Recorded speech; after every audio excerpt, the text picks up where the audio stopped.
Good evening. Welcome to the Town of Los Gatos Joint Parking Authority meeting of August 5th, 2014. I would like to remind those in attendance tonight to please silence your communication devices. Clerk, will you please call the roll? Thank you and good evening. Councilmember Naan Mcneil. Here. Councilmember Barbara Spector. Here. Councilmember Joe Przynski. Here. Vice Mayor Marcia Jensen. Here. Mayor and Chair Stephen Leonardis. Here. At this time, I would like to invite up Lindsay Theringer to lead us in the pledge this evening. Please come forward. I will tell you a few things about Lindsay when she comes up.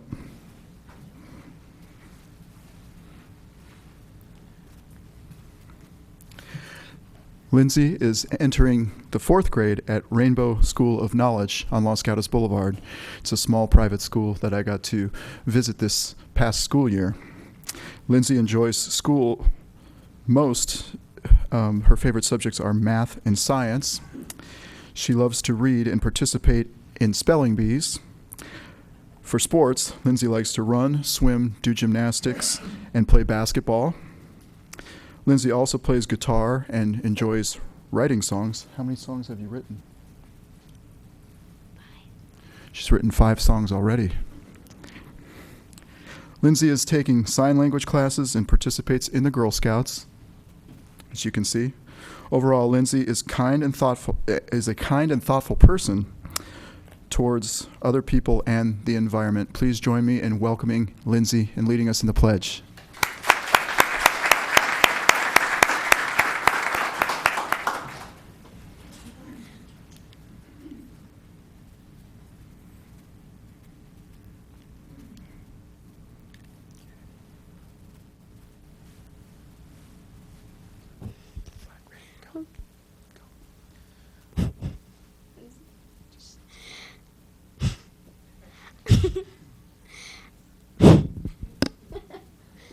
Okay. I pledge allegiance to the flag of the United States of America and to the republic for which it stands, one nation, under God, indivisible, with liberty and justice for all. Thank you, Lindsay. Good job. Shake hands with the other council members.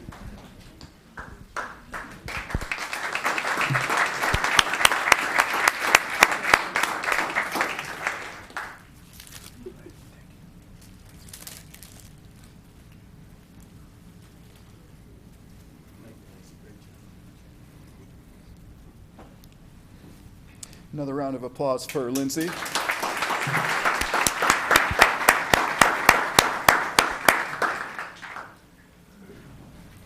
Moving on to our closed session report, I'd like to ask Mr. Schultz, our town attorney.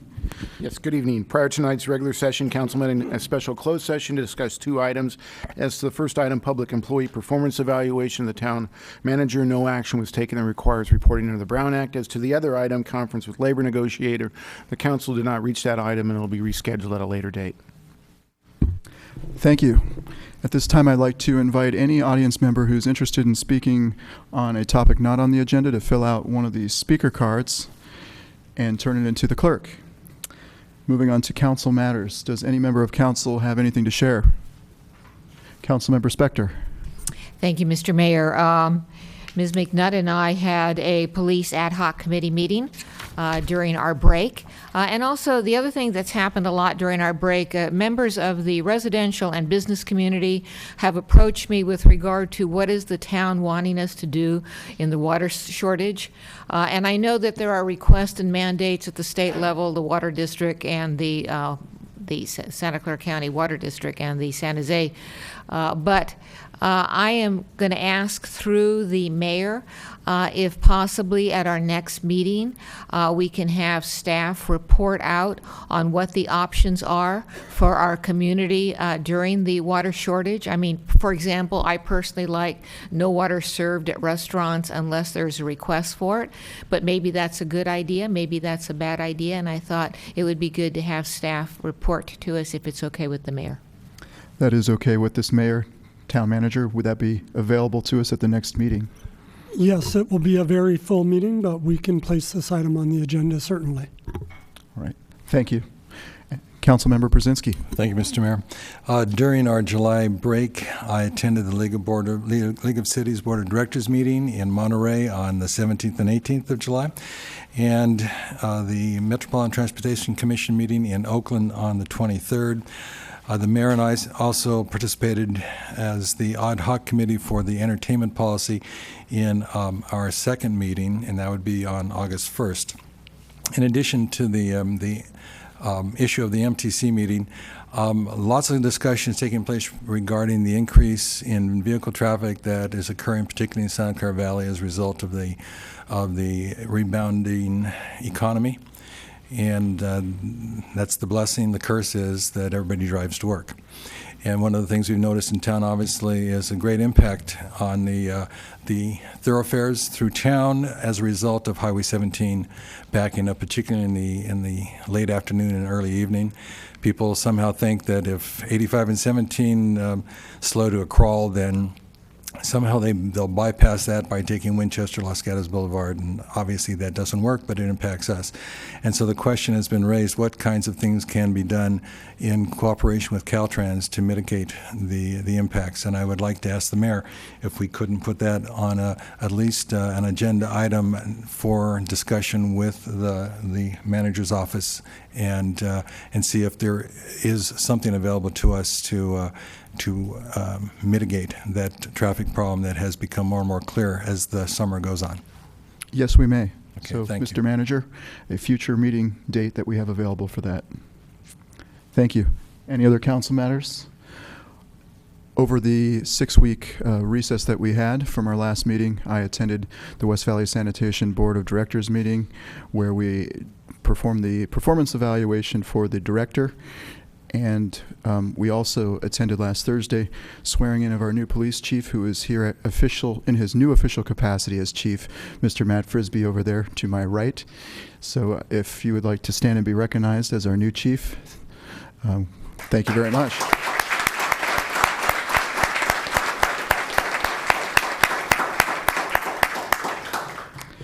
Manager matters. Mr. Mayor, members of the council, several items. At your last meeting in June, we demonstrated the new website that went live at the end of June for the town, featuring a new code compliance page as well as customizable apps. We also announced at that meeting that we were going to start a new page, which is now up and running. It's our legal notices page under the clerk's office, which provides up to 2 weeks advance notice of matters that are going before the Planning Commission and the Town Council that require legal noticing. And then over the month of July, we launched another page under Community Development, which is our pending planning projects page, which provides a street-by-street source of all submitting planning projects, including planner, who the planner is, the status of the project, and when it's scheduled for a future hearing, when it's scheduled. So with those two new pages, we are trying to make the town more transparent. There are some deadlines coming up. We did want to announce to the community. First, Los Gatos Leadership Los Gatos. Applications for that program close on August 29th, and the applications can be found on the Chamber of Commerce website. Also, we are now ramping up for the town-wide garage sale on October 4th, and the deadline for signing up for the garage sale is September 7th. So basically the end of this month for both Leadership Los Gatos and the garage sale. And you highlighted our new chief, who we swore in on Friday, a 21-year veteran of this community who is going to continue the vision, ultimately, of getting to know everyone in the community. Thank you. Thank you. Moving on to our consent calendar. Does any member of council wish to pull a consent item? Seeing none. Does any member of the public wish to pull something from our consent calendar? Seeing none, I'll look to council for a motion. Vice Mayor. I'll move approval of the consent calendar, which now consists of items 1 through 6. Second. Motion and a second. All in favor? Aye. Opposed? None. It passes unanimously. Mr. Mayor, noting for the record on agenda item 6 that I'm not voting against it, except to the fact that it includes the LM zone. All right, so an abstention on item number 6 for Councilmember Spector. Right, moving on to our verbal communications. I have several speaker cards, beginning with Marshall Smith. Please come forward. You have 3 minutes to speak on anything you would like. And for those of you who may have come in late, please fill out a card if you'd like to speak on any item which is not on our agenda this evening. Good evening, Mr. Mayor and members of the Town Council. My name is Marshall Smith, and I'm a resident of Los Gatos. The Boy Scouts of America was incorporated February the 8th, 1910. June 16th, 1916, Boy Scouts of America was chartered by the United States Congress. In April 1918, Troop 2 in Los Gatos was chartered by the Boy Scouts of America. In 1924, the Rotary Club of Los Gatos was authorized by the Boy Scouts of America to be the chartering organization for Troop 2, and to this day is still part of the Rotary family. Troop 2 is the oldest Boy Scout troop in Santa Clara County, a valuable asset to this community. It is the mission of the Boy Scouts of America to serve others by helping to instill values in young people and in other ways to prepare them to make ethical choices during their lifetime. Values found in the Scout Oath and law. The Boy Scout programs have helped to build boys of courage, confidence, and character. Scouting is the most prominent value-based youth development organization in America. The programs Scouts are engaged in provide them the opportunity to learn about citizenship, build character, take on responsibility, and expand their horizons. Develop personal fitness and have fun with their peers. Scouting is building a more conscientious, productive, and responsible society. Troop 2 with our neighbor Troop 539 and the Girl Scouts have delivered more community service projects in Los Gatos than any other organization. The Scouting program is a proven success, and the valuable use of the building located at 4 New York Avenue, referred to as the Teen Center, would provide the space for Troop 2 and other Boy Scout troops and Girl Scouts. The Los Gatos Youth Park leases the property from the San Jose Water Company, where Troop 2 building, the 539 building, and Never Never Land reside. We are grateful to the water company for allowing the buildings to reside there for over 50 years. They have proven to be good community members and friends of Scouting. However, they have a major underground water main that runs through the Los Gatos Youth Park property. If they ever have to service that water main, they can give us 6 months' notice, and potentially all 3 buildings would have to be moved or torn down. We are requesting the town enter into a lease with the Los Gatos Youth Park so they can continue to maintain the area for the youth of Los Gatos. Thank you. Thank you, Mr. Smith. Next speaker is Jeff Lockridge.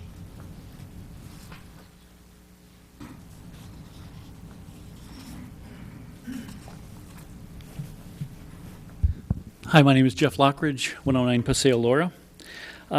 I would like to talk about a bicycle lane that doesn't exist right now, or if it does, it's not the safest route to take in Los Gatos. So Los Gatos can be a real interesting place to ride a bicycle. It takes a bit of skill and can't be negotiated always by a beginner cyclist. So if you have to ride beside parked cars, and any second somebody can open their door, I don't want my grandkids having to try to avoid that. So most of the north-south traffic that takes place in Los Gatos, it takes place on the trail, the Creekside Trail.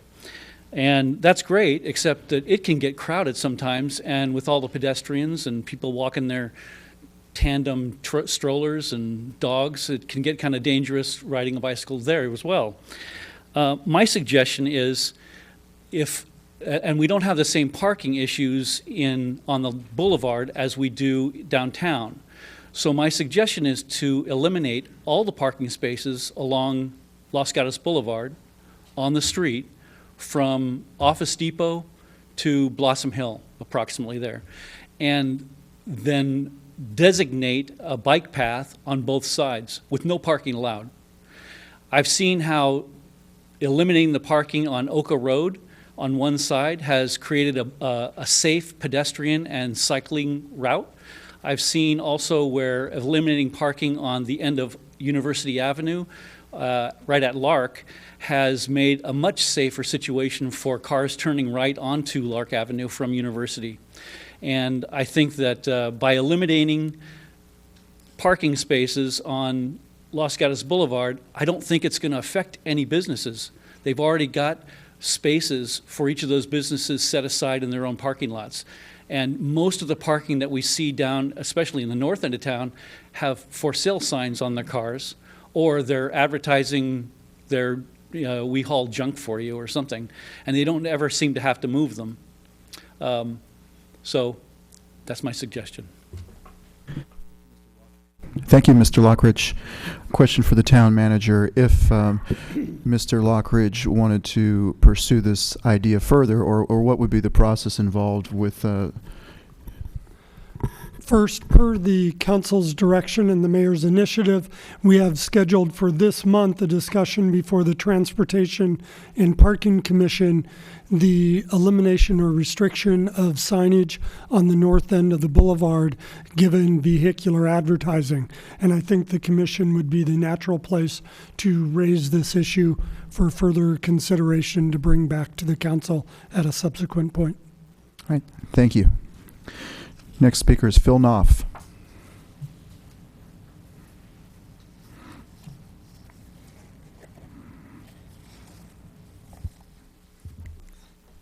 Phil Knopf, East Vineland Avenue, Montecito. Mr. Mayor, members of the council. I would like to address the issue of the town selling what they consider excess property. At the present time, a property might appear to be excess, but in the future, that property might be needed. If it is sold, that property cannot be replaced. A local example, in the early 80s, the Los Gatos Elementary School District determined that Berry School on Oka Road, now the site of the Jewish Community Center, was excess property and sold it. With the current need for more classroom space, this property would be very valuable to the district at this time, but it is gone. Another property that was considered to be sold was the Meadow Park site. In the early 50s, when the town sewer system was completed, the percolation ponds at that location were no longer needed. A local farmer wanted to purchase the land. At the town council meeting when it was being discussed, council member Bill Mason proposed a baseball diamond at the site and not sell the property. The mayor and council told him that if he could get it installed, to go ahead, and he did. Not long after that, Highway 17 was constructed, which took out the existing town park off Main Street. Had the town sold the Oak Meadow site, the town probably would not have a park at this time. Currently, it is being proposed to sell the town property on New York Avenue, where the teen center, the venue building, is located. To the town, this property may appear to be excess, but there are local organizations that could make good use of this building, and I urge the council not to sell this valuable asset, as it will never be able to be replaced. Thank you. Thank you. Next speaker is Ed Stahl.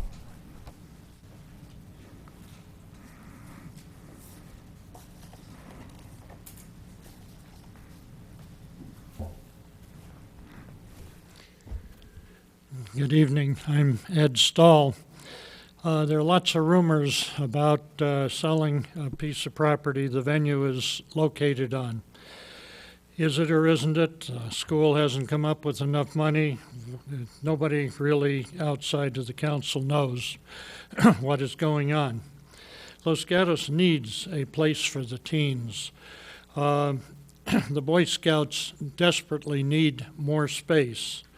Teens get into trouble when they're unsupervised. Property is in very short supply. If it's gone, and you can't get it back. Please don't sell this property. Thank you. Thank you. Next speaker, Ken Canizero.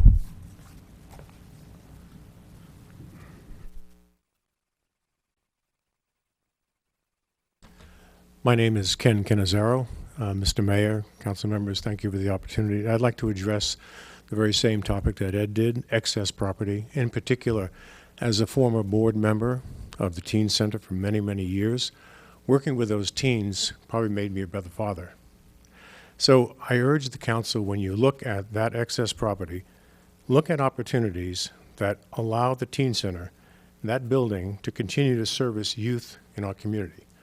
Certainly, YSI comes to mind, Boy Scouts come to mind, and I'm sure that you're going to find many, many opportunities to have that center service the teens for many years to come. So I urge the town not to sell that valuable property. Thank you. Thank you. Next speaker is Lee Fagot.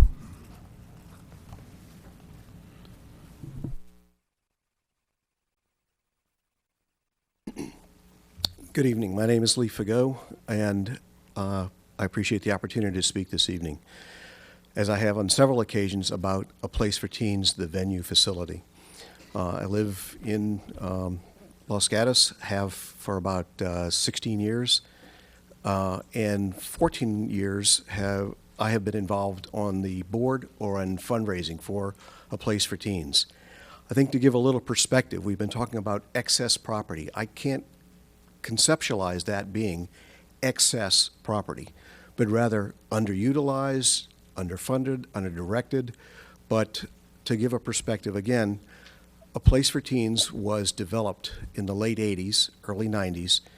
It took years to raise the money from the community, and it was parents and merchants in town, as well as a lot of the adults in town working with teens to raise the monies necessary to pull the land together, get the easements, get the building designed with teen input to be very specifically a teen center.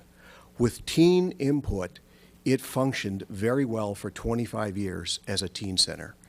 And it was managed in part by teens. The board of directors was made up 50% teens, 50% adults. Over that period of time, the youth were able to develop their skills. They had a facility that was their own.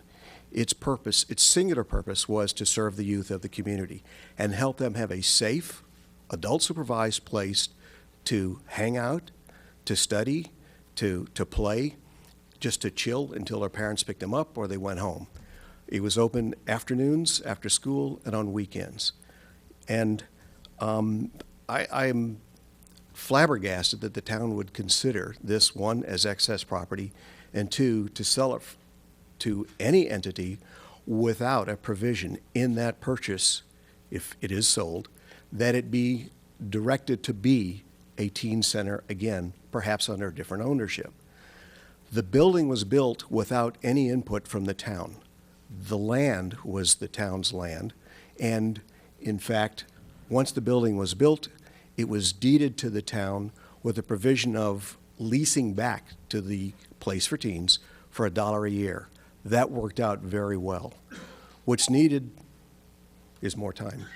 What's needed is an opportunity for the community to come together again, put together an organization, raise the monies to keep that facility going. And I appreciate your consideration of the history that's been there, the success that it's had, and the opportunity that it can present to the youth going forward, and realize it's an asset, absolutely unique and novel asset in the community, and we should cherish it, not sell it, or have it be used as a parking lot, which was one of the rumors. Thank you. Thank you. I'd like to ask the town manager, there's been a number of speakers this evening who are concerned about the excess property, as it has been referred to, which is formerly known as the venue. What process or how can they participate in future? I heard members mentioning possibility of a lease, or what are the next steps, I guess, for the community? The council has had the consideration and analysis of the use of properties behind the high school that are encircled by the high school or part of the high school on the strategic goals list for several years. The council has had several closed session discussions related to the future use and disposition of the venue. As the council is aware, and I believe the public representatives from the youth park are aware from my prior meetings with them, the state law allows and council to meet in closed session to discuss any lease or sale of town property. As the council is aware and the representatives of the youth park are aware, the high school district is undertaking a master planning process for the high school, and the high school also has an interest in use of the town property in the middle of the high school. That's where the venue and a place for teens are located, and we currently have this scheduled for council discussion in closed session on August 19th for direction to staff. Okay, thank you. Next speaker is Ann Robinson.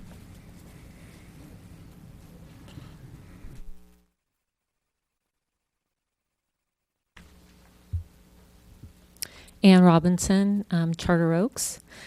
My concern tonight is about the traffic. Right now, we have the Stanford Cancer Center that's not occupied at 70,000 square feet. We have the Palo Alto Medical Center not occupied at 40,000 square feet. We have Albright that's being built at 480,000 square feet. If the current North 40 specific plan gets approved, we'll have a net increase of another 514,000 square feet of commercial and 332 additional residential housing units. And if Campbell goes through with their plans for the land between Knowles and the percolation ponds and San Tomas Expressway, they want to include another 2,850,000 square feet of office, 72,000 square feet of retail, and 350,000 square feet of research and development, with an additional 300 residential housing units. So the total increase comes to 4,376,000 square feet of commercial and 632 residential housing units. And that's within a mile or two of Lark Avenue, Winchester, Los Gatos Boulevard. So I really would like you to consider, when you're approving anything in the near future, that that's a huge amount of additional square foot coming into a small area of land, with cars, obviously, that are going to be coming along with it. Also, if you looked at the general plan, these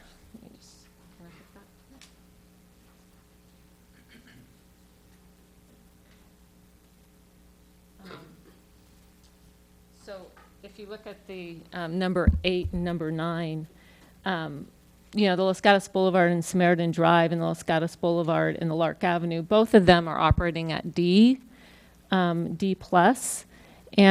I just can't imagine adding all this square footage, over 4 million square footage of commercial and 632 residential housing units within a mile or two, and being able to sustain a level of service that is acceptable for Los Gatos. So thank you. Thank you. That is the last speaker card I have under verbal communications. I do see one coming forward. If anybody else would like to fill out a card and speak on any item which is not on the agenda, please hand it to the clerk. Thank you. I'll ditto what Ann said. That was part of my speech, so I'm going to have to hoof some of this through here. EIR comments period for the public has ended. However, major questions have been posed to the Planning Commission, from the Planning Commission to the staff. The answers to these questions are or should become part of the EIR. And the public, who brought up many of the questions and objections, deserve the opportunity to comment on the answers as found by staff. Los Gatos conducts traffic studies, but does nothing that I know of to track the accuracy of the traffic counts. If you ask your voting public, they will tell you that during the high volume hours, the traffic studies are completely wrong. And that's before the largest projects in our history are online.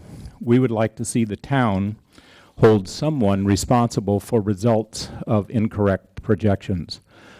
Please budget accountability studies after the projects. We would like to see the Planning Commission get back more of the power they had in the past when it was stripped away from them, which increased the power of the Town Council as it diminished the Planning Commission. We do not need to lose more good planning commissioners who feel their power has been usurped by this move. It has made the PC not much more than an advisory board that has meaningless power. Developers look to get through the PC and move on to the town council. You've seen Los Gatos and the beach traffic gridlock at least 3 times this summer. We would like to see a traffic warning sign put up before Lark Avenue warning people that cutting through Los Gatos is going to reduce their travel speed by an average of X miles per hour. That can be counted using an app like Waze. It was done for the World Cup when Brazil was here, and it will only get worse in the future with growth like that which you see in Campbell and San Jose traveling to the beach. We don't argue they're going to the beach. We only argue that cutting through town affects the residents and cuts severely into the business. Thank you. Thank you. Question for the speaker from the Vice Mayor. Thank you, Mr. Mayor. Mr. Van Natta, when you began your comments, you were speaking about an EIR, and I didn't hear which one. Did you have a specific one in mind, or was it you were North speaking 40. generally? Thank you. Yeah. Any more questions? Seeing none. Any more cards? Seeing none, we will close the verbal communications portion. Thank you all for your comments this evening. And we will move on to our first public hearing, which is item number 7 on our agenda, Hazardous Vegetation and Weed Abatement Program. And we are conducting the public hearing to consider the assessment report from the County Office of the Agricultural Commissioner for the 2014 Weed Abatement Program. Delivering our staff report is Mr. Matt Morley. Thank you, Mayor, council members. This is the conclusion of our annual weed and brush abatement program. We work annually with the county fire department to identify areas that have weed or brush that could be a fire hazard, and the county manages a program for us to abate where necessary. Tonight we're bringing you the final report that lists the 15 locations that needed abatement by the county. The county takes care of the charges associated with that through the tax roll for the individual property owners, and provides the report back to us, and this is the opportunity for property owners to appeal should they desire. With that concludes the staff report, and I am available for questions. Does any member of council have questions for staff? Seeing none, does any member of the public wish to speak on this item? Seeing none, I will close the public hearing on this and look to council for a motion. Vice Mayor? I move that the council adopt a resolution approving the assessment report, which is contained as attachment 2 of our staff report. Second. We have a motion and a second. Discussion?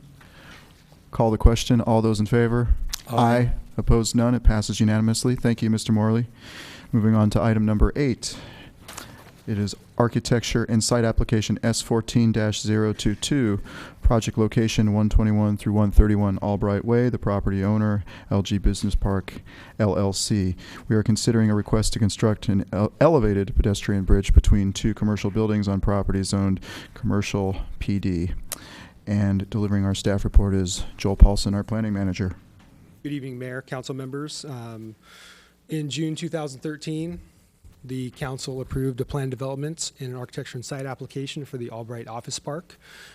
As part of that, the construction of 4 buildings up to 485,000 square feet was approved. Tonight before you is a proposal by the applicant to construct an elevated pedestrian bridge between buildings 1 and 2. Building 1 is the building closest to Highway 85, and that is a 3-story building. And building 2 is the next one south, and that will be a 4-story building. The pedestrian bridge is proposed to connect the 3rd floors of both of those buildings. On June 11th, the Planning Commission considered this application and recommended approval of the proposed project. Should the council decide to approve the application this evening, in addition to the actions listed in the staff report, an additional finding needs to be made that the proposed architecture and site application is also consistent with the Albright specific plan that was recently enacted. And additional information, there is a desk item for this matter, and that concludes staff's report, and we're here to answer any questions. Do we have any questions of staff? Vice Mayor. I have 2 questions if I could do that, but they may not be for you, Mr. Paulson. I think the first question may be to Mr. Schultz, and thank you for the desk item. Looking at the desk item, obviously the initiative has passed. The initiative creates an Albright-specific plan, which contains in it various things, including a pedestrian bridge. So when I look at the desk item, I see that pursuant to the settlement agreement that the town reached with the developer of Albright, that the town council's discretion in this matter, as I read it, is only to determine whether the drawings for the pedestrian bridge that we have are in, quote, substantial conformity, unquote, with the development Albright specific plan. Is that right? So a specific plan does not provide a vested permit to the applicant. Specific plan is just that, it's a plan for development. In the specific plan, it specifically says, it was passed by the voters, that bridges may be built. It doesn't say that they have to be built. And through the settlement agreement, the applicant agreed to go through also the architectural and site development process. So with those two combined, no, the council has the absolute discretion, if it can find that it's inconsistent with your previous ordinance or inconsistent with any of the other policies in the specific plan, that you're able to deny or approve this item. It does not say, the specific plan does not say that bridges will be built. Follow up on that one? Yes. The council ordinance does not address pedestrian bridges at all because they weren't brought forward. So they would obviously be inconsistent. So that my question is, are we simply determining inconsistency, I understand your answer, with the specific plan that was passed by the voters? Or are we independently determining whether or not the town wants bridges? And if we are doing that, are we in violation of the initiative that was passed? You would not be in violation of the specific plan, because the specific plan, again, did not give the developer any type of vested permit process. Right? And so the application is in front of you pursuant to the architectural and site review in our town ordinance, which has specific issues that you are to review under the town ordinance. So we can look at those to see if what the inconsistencies would be. Just because it wasn't in your previous plan development does not automatically make it inconsistent. You many times get modifications to a plan development because things want to change, and just because it wasn't described or listed in the previous plan development does not automatically make it inconsistent. Thank you, Mr. Schultz. That would go for the previous, I believe the previous plan development for the first Netflix building did not include the bridges in the PD, and then it came back and was approved by council. Thank you. If I could do my second question, and I'm not sure if this is for Mr. Paulson or maybe it's for Mr. Morley.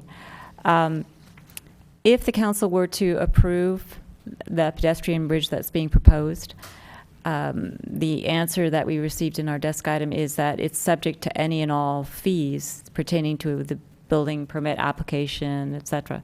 So my question is, what fees apply, and what do they consist of?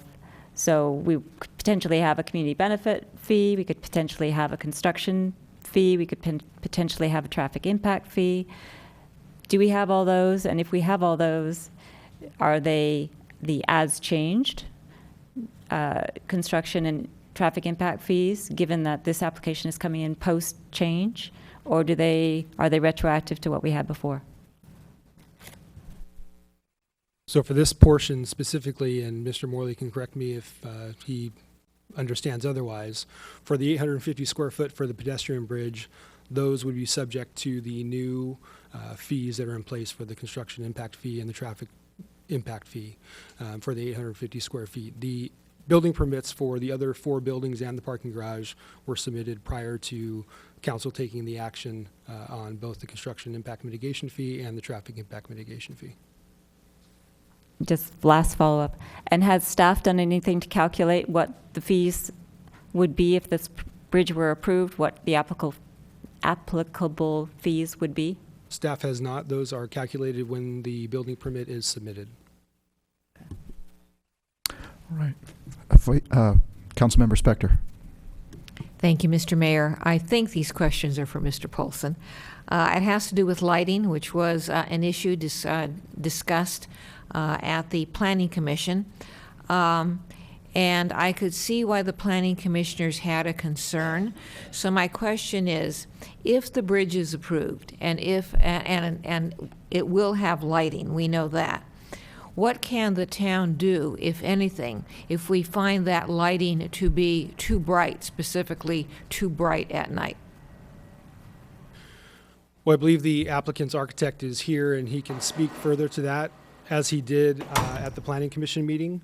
But those are generally on a variable brightness switch, so there's an opportunity to reduce that.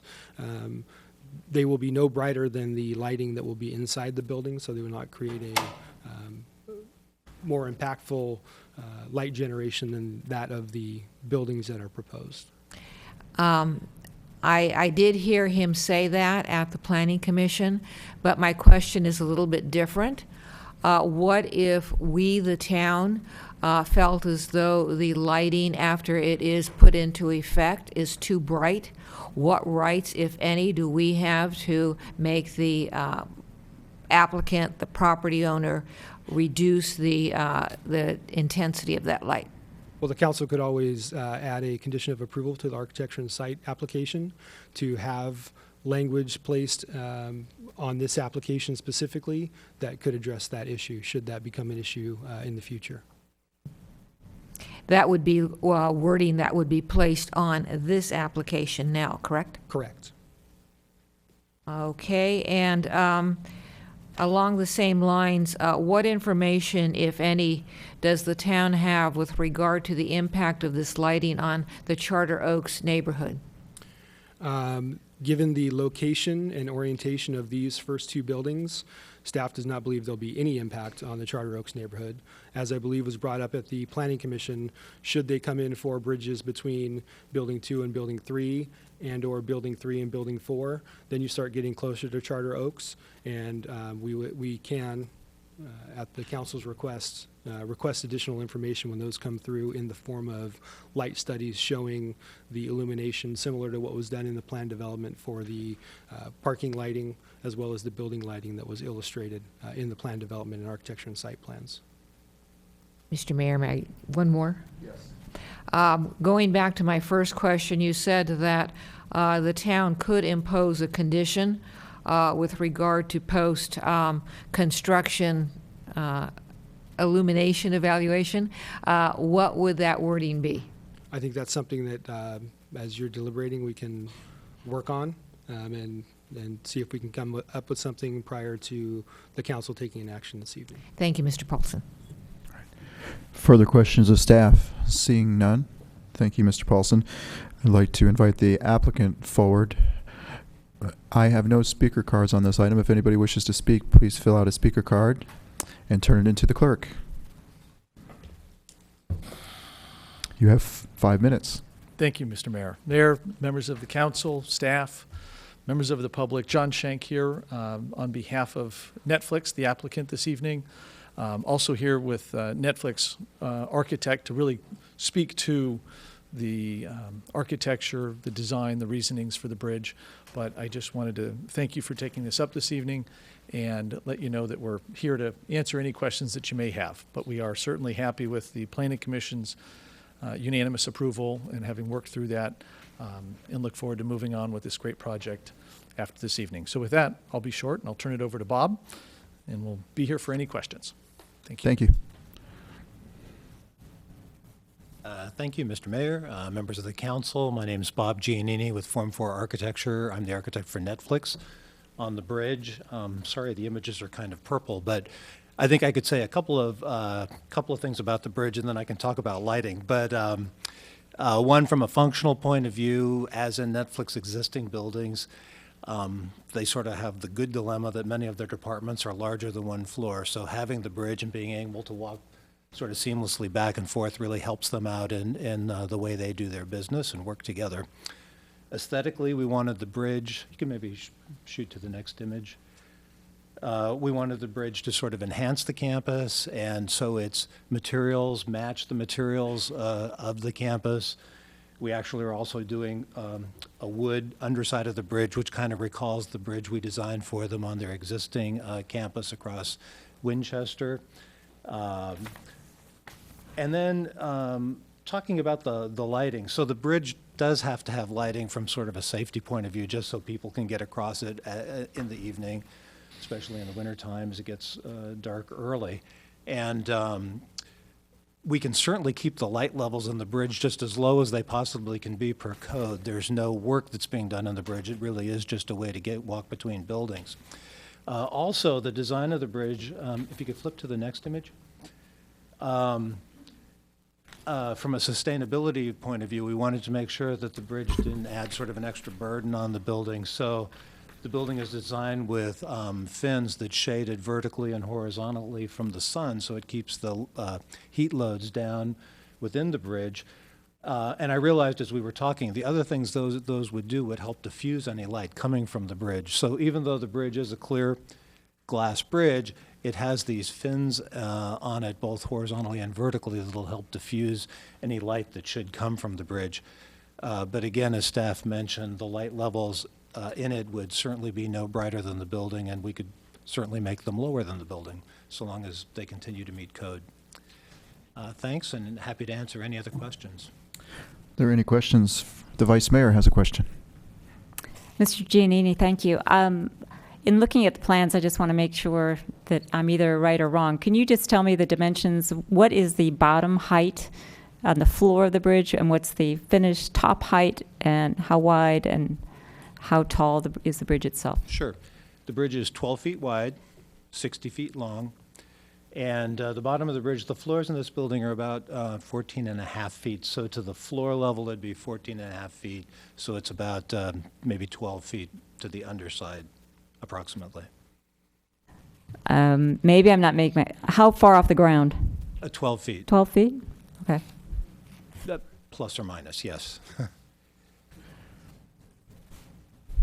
Oh, I'm sorry.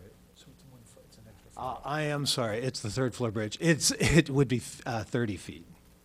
Sorry about that. 30 feet at the bottom, 45 feet at the top, correct? Give or take? Yes, give or take. All right. Thank you. Any other questions for the applicant? Seeing none, I do not have any speaker cards on this item. I see one speaker card coming forward.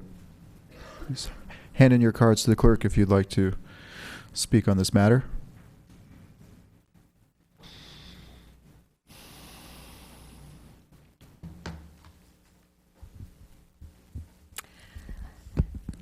Oops. Well, I'll just keep it here. It's easier. Lee Quintana, 5 Palm Avenue. And I just have a few comments. I think Vice Mayor Jensen hit on one of the things I was curious about, and that is why this bridge is placed on the 3rd floor rather than on the 2nd floor, where it would have less visual impacts. Secondly, why not use motion sensor light so there is no light on the bridge when it isn't being used? And the third question I had was, what is the lighting level of the main building in comparison to what the current Netflix building is? Because I'd hate to see the bridge at anything near that intense lighting level. So those are my questions, and I ask you to consider them. Thank you. Anybody else wish to speak on this matter? Seeing none, I'd like to invite the applicant forward. You have 3 minutes to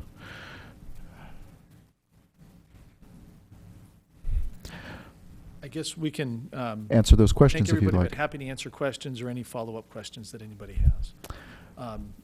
Then I'll let Bob chime in as well. I really heard Ms. Quintana talking about kind of the lighting ideas. And the lighting, sure, the lighting is, we got to get real close to this one. There's industry standards for workspace lighting and for path of travel type lighting. And then there's fire code, exiting, safety kinds of lighting. The lighting that Bob was talking about is, there are no plans, no anything else to do anything other than what is industry standard in the spaces. So the office buildings, I don't know, and we don't know I forget how they measure them, lumens or whatever it is with the photometrics, to determine the levels of light in the existing buildings compared to this building or anything else. But it's all per code. It was all analyzed in the EIR as well. So I think the lighting is to conform to the entitlements and the work that was done in the EIR, and that's certainly what we will comply with. We have a question from Councilmember Spector. Thank you. Is there an industry standard for a glass passageway at night? I'm guessing, because I'm not the expert, but I would say that there is. What they do at the photometrics is they want to stand on the walking surface, kind of regardless of what the light is, and they want to see what's the light level. I imagine on one night, if there's a very bright moon and it's perfect and not blocked by a cloud, maybe the lighting level could be a little lower, and on another night where there's no moon and it's dark, and then the lights would need to be brighter. But those would probably be very small differences at the end of the day. But there is a standard for what light needs to be present on the walking surface. Thank you. Sure. Any further questions for the applicant? Seeing none, we will close the public hearing and move on to council for discussion motions. Thank you. And disclosures. We could start with disclosures. Did any member of council meet with the applicant? Seeing none, so we're past that, and we'll move on to discussion or motions. Councilmember Brzezinski. Thank you, Mr. Mayor. First of all, I want to commend the Planning Commission for their very thorough analysis of this particular proposal. I do appreciate the orientation, particularly to the aesthetics, that was done by not only the architect but also the Planning Commission. And in light of the fact there was a unanimous agreement to move this forward to council for approval, I would like to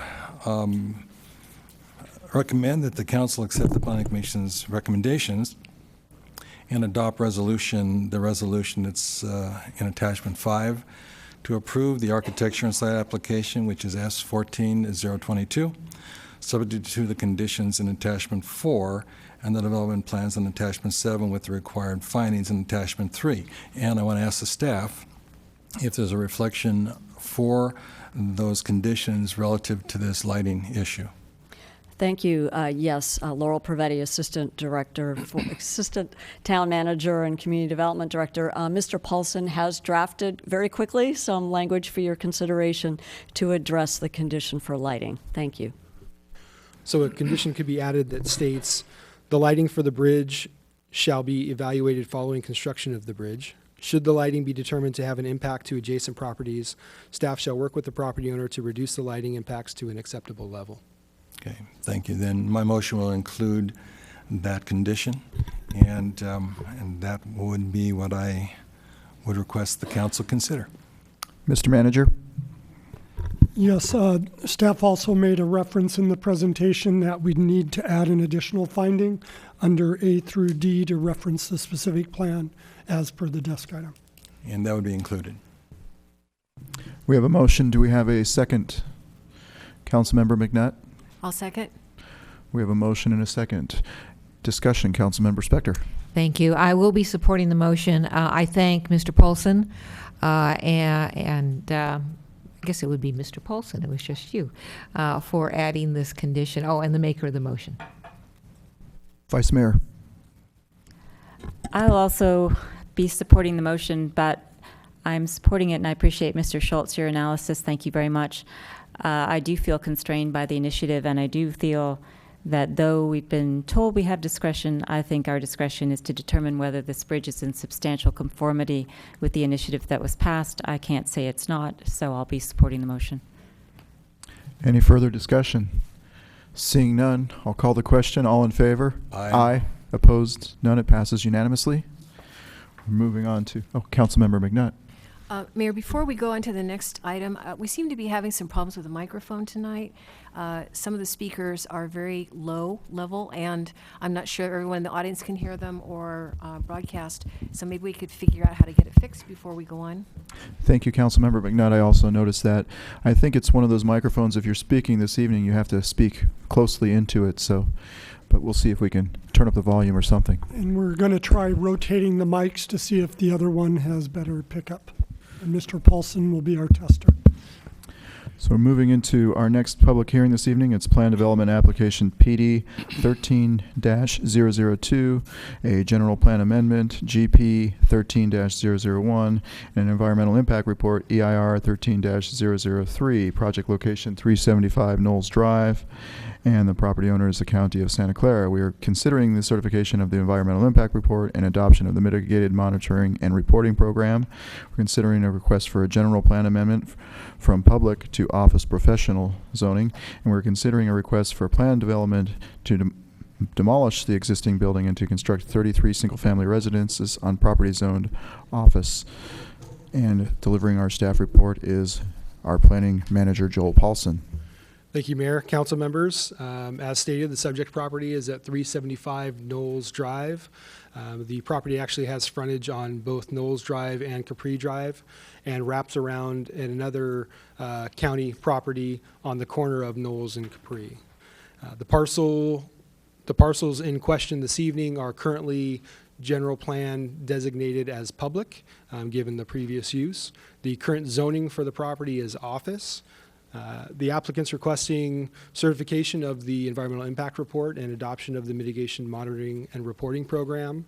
They're also requesting a general plan amendment from public to office, as was recommended by the general plan committee.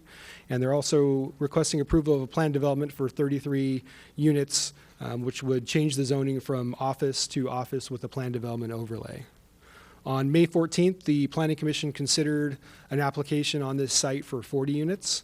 At that time, the Planning Commission continued the matter to June 25th and provided direction to the staff, which is detailed in the staff report, but generally included reducing the number of units and addressing issues such as height, massing, open space, and comments from the consulting architect that weren't previously addressed.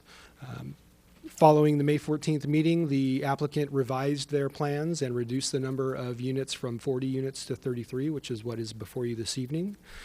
The other revisions that were done were, with the 40-unit project, there were also a number of three-story units. The applicant reduced all of the three-story units to two-story units, so there are now no longer any three-story units. They increased the setbacks for a number of units so that there was a minimum of 10 feet between units. And they added additional common open space, which is referenced in the plans as Lot H. It's in the northern portion of the site along the entry road off of Capri. And that was in addition to a previously proposed open space area with some raised vegetable gardens, I believe, and a play area. On June 25th, the Planning Commission considered the revised proposal, and after their deliberations, they ultimately recommended that the applications be denied.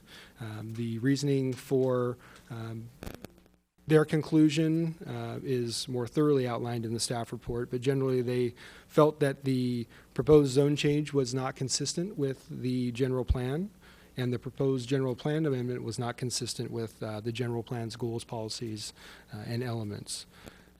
There is an addendum and a desk item for the matter this evening, and that concludes staff's report, and we're here to answer any questions. Thank you, Mr. Paulson. Do we have disclosures, of course, from council? Maybe we do that first. Councilmember Brzezinski? No. Vice Mayor? I've met with Mr. Tersini and Mrs. Bryant many times and visited the site. Councilmember Brzezinski? I was thinking of just site visit, but I did meet with Mr. Tersini prior to this. I also met with Mr. Tersini, the applicant, and his representation. Councilmember Spector? Yeah, over the years that this property has been in play, I've met with Mr. Tersini and Ms. Bryant several times. I've seen the property several times, most recently visiting it in the past week and meeting with Mr. Tersini and Ms. Bryant within the past week. Councilmember McNutt? I've also visited the property and met with Mr. Tersini 2 or 3 times. Right. Thank you. So moving on to questions for staff. Vice Mayor?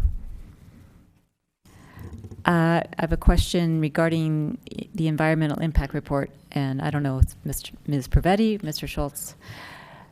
I looked but couldn't find a handy reference for what the legal standards are or the findings that need to be made by a deciding body in order to certify an environmental impact report.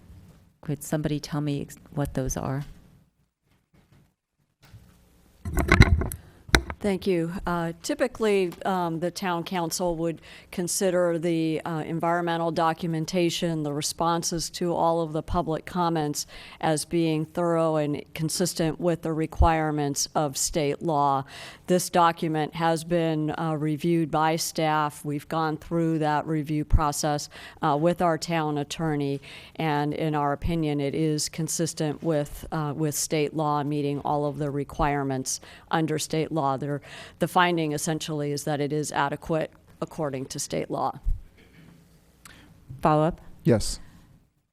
So what I hear you say is that I need to find that it contains the various sections that are required under CEQA, and that's enough. But for example, if I look at the draft environmental impact report, the transportation and circulation plan, indicating what projects that it takes into consideration in determining impacts, on page 4-8, I see Dell Avenue plan, 1 million feet of office space, and then we received information tonight from Ms. Robinson and independently that the Dell Avenue plan is actually 2,292,000 square feet of office, 300 units of housing. So it's almost 3 times as much, and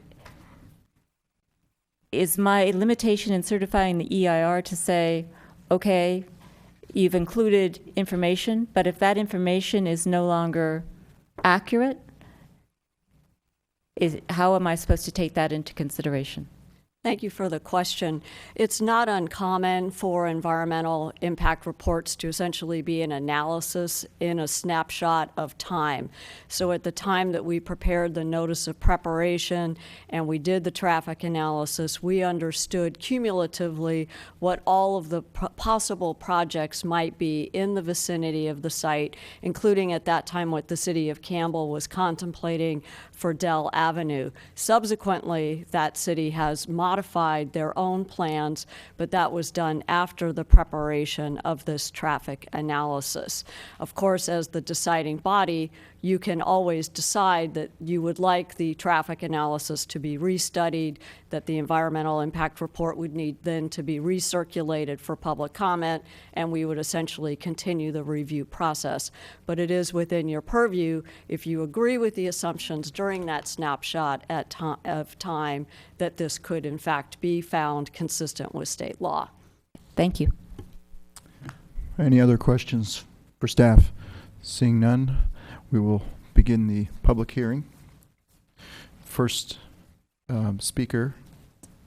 Well, first of all, we invite the applicant up, so you have 10 minutes to present your case.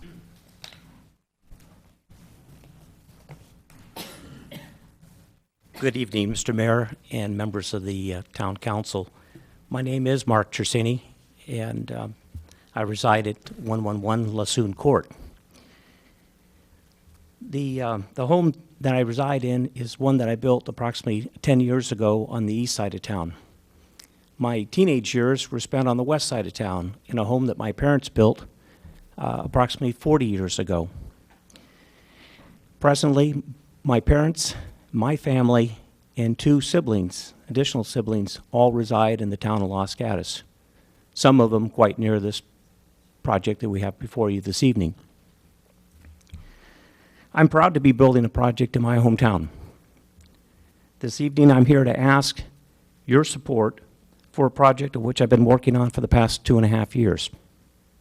I hope that you will support my plan that my firm has in front of you this evening. With me tonight is Laura Worthington Forbes. Laura will discuss the reasons why this project meets and is exactly what the guidelines call for under the general plan.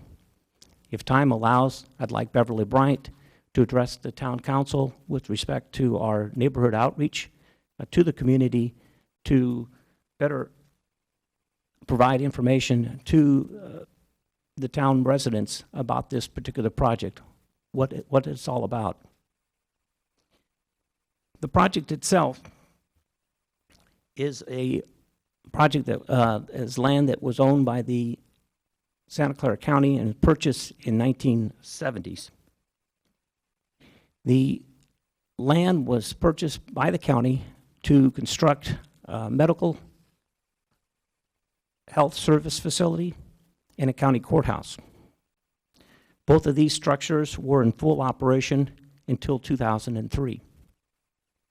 In 2011, the Santa Clara County put the property up for sale, and my firm went under contract to purchase the property.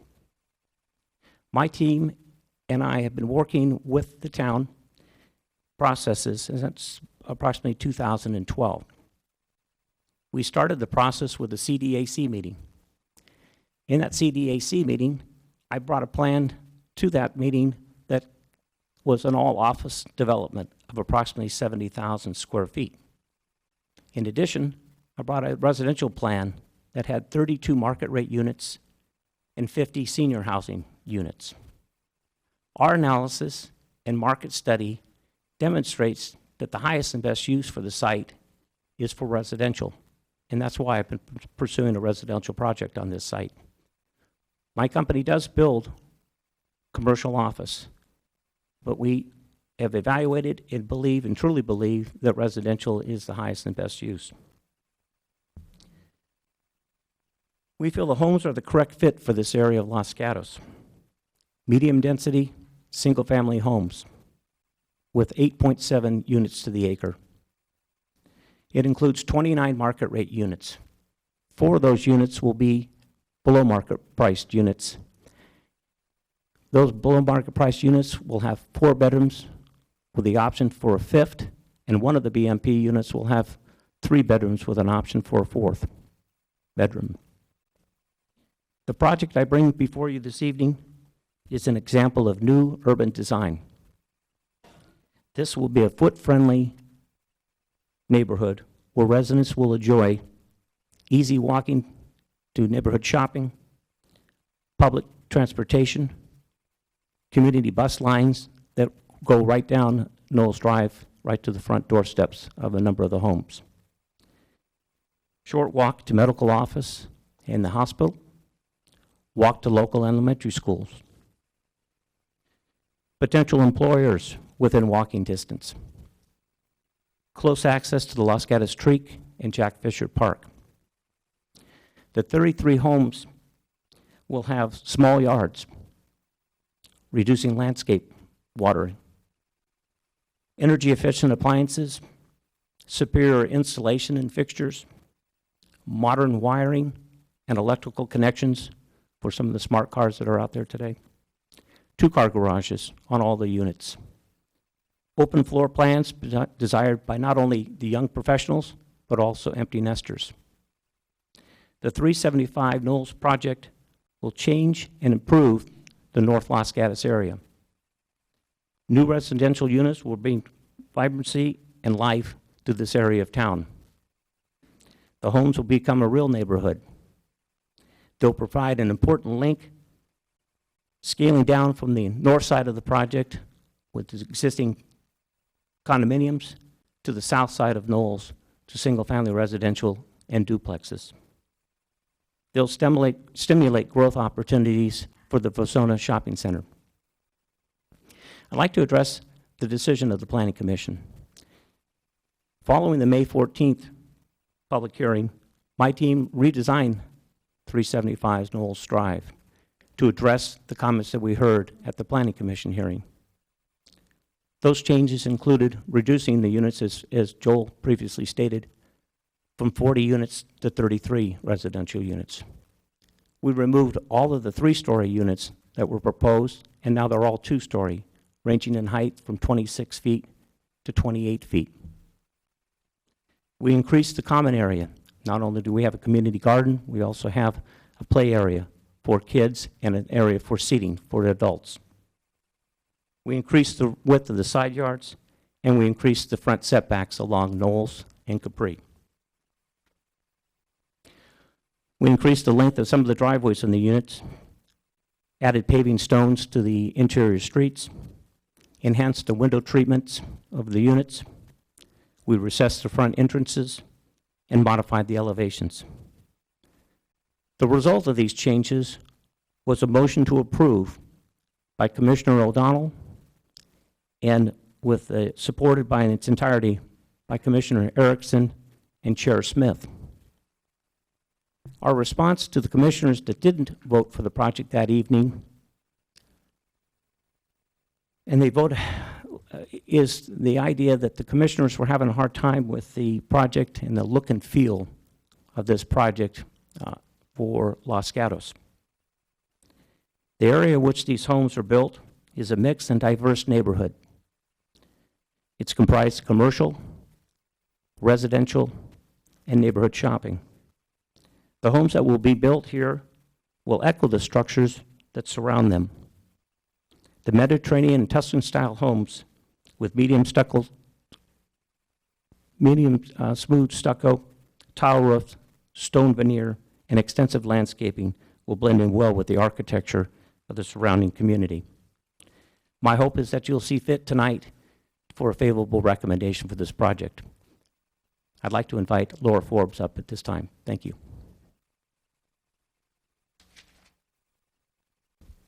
Honorable Mayor, members of the Town Council, my name is Laura Worthington Forbes. I've seen many of you before. I'm with Kimley Horn Associates, also a proud resident of the town of Los Gatos, and also had the privilege of working on not only the 2000 general plan, but the 2020 general plan as well. To that end, this site was originally identified in the 2007-2014 Housing Elements Vacant Land Inventory as a potential housing site. The site was evaluated for environmental constraints and infrastructure availability under the Housing Element Environmental Review. It was also reviewed as part of the EIR, which is before you this evening. HCD certified the housing element in 2012 with this site listed as an available potential housing site. Based on my understanding of the housing element update, which is underway right now, if the site is developed as proposed, it would take a good considerable amount of the land of market rate units identified in the draft housing element, reducing the development burden or the development pressure on other sites that are identified in the draft housing element, including, for example, the Oka Road site. The 4 BMP units that are also provided would help reduce the low income and median RENA categories as well. In addition to implementing key provisions of the housing element, this project is also consistent with key provisions of the general plan and the general plan goals and policies. Particularly, the residential development is compatible with surrounding land uses. It's considered and compatible with the character of the surrounding neighborhood. It encourages affordable units that are compatible with the surrounding neighborhood. It enhances the sense of place, provides a high-quality mixture of residential and non-residential development, and reduces traffic impacts by taking advantage of transit opportunities, both in proximity. May I finish? Thank you. Both in proximity to employment and proximity to medical office uses and proximity to retail uses. It also utilizes... Thank you. I finished the sentence, but you'll have another 5 minutes to come back. Thank you. All right. So I'd like to call the first speaker, Suzette Austin. Good evening, Mr. Mayor and Town Council. Thank you for letting me speak. My name is Suzette Austin. I lived in Los Gatos for 18 years. 18 years ago, I moved to Campbell into a new home that was built by Mark Terracini. It is a quality home. I live close to the site on the Knowles Avenue project. I support the building of housing at this location.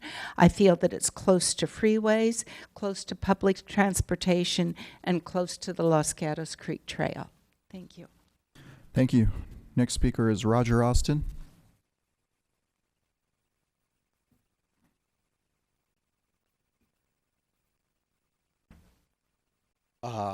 Thank you for the opportunity this evening for me to speak on a subject of KT Properties Development.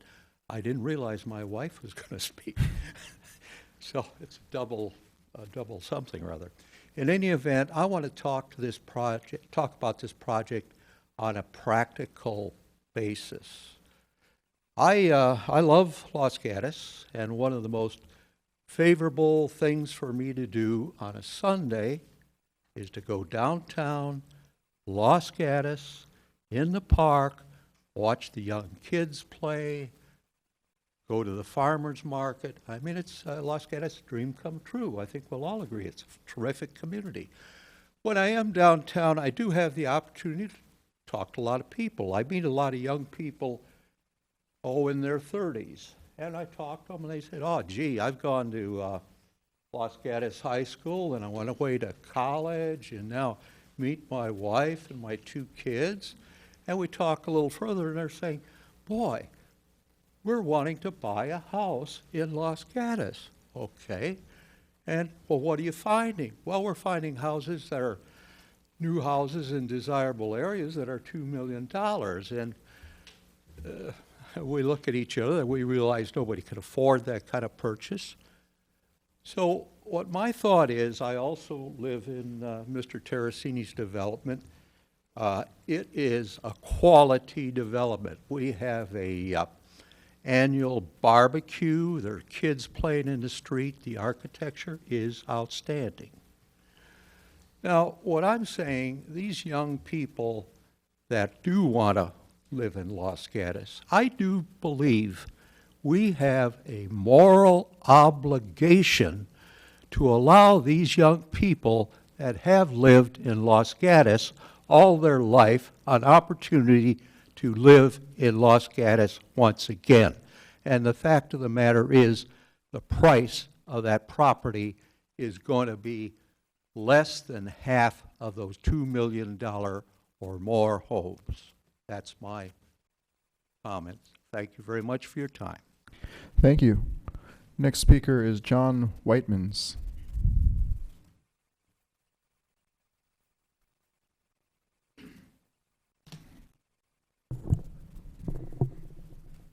Good evening, ladies and gentlemen. My name is John Whitemans. I live at 147 El Pinar here in Los Gatos. My purpose for being here tonight is to urge the Town Council to quickly approve the project located at 375 Knowles Drive. Please forgive me for repeating myself since I last spoke in these chambers, but the industrial fence presently enclosing the proposed project still makes Los Gatos more resemble an abandoned and bankrupt Rust Belt city than the prosperous technology community that it is. The last proposal submitted to the council was for 40 homes, which I thought was reasonable. Now the proposal before the council is for 33 homes. I'm not a builder, but I have worked as an accountant for the past 50 years, and I can't see that it could be fiscally feasible to build any fewer than these 33 homes by any quality contractor. This seems to be a real bargain. My guess is that the present applicant has already invested way too much time, talent, and treasure in this project to walk away before presenting to you for your consideration his most recent offer.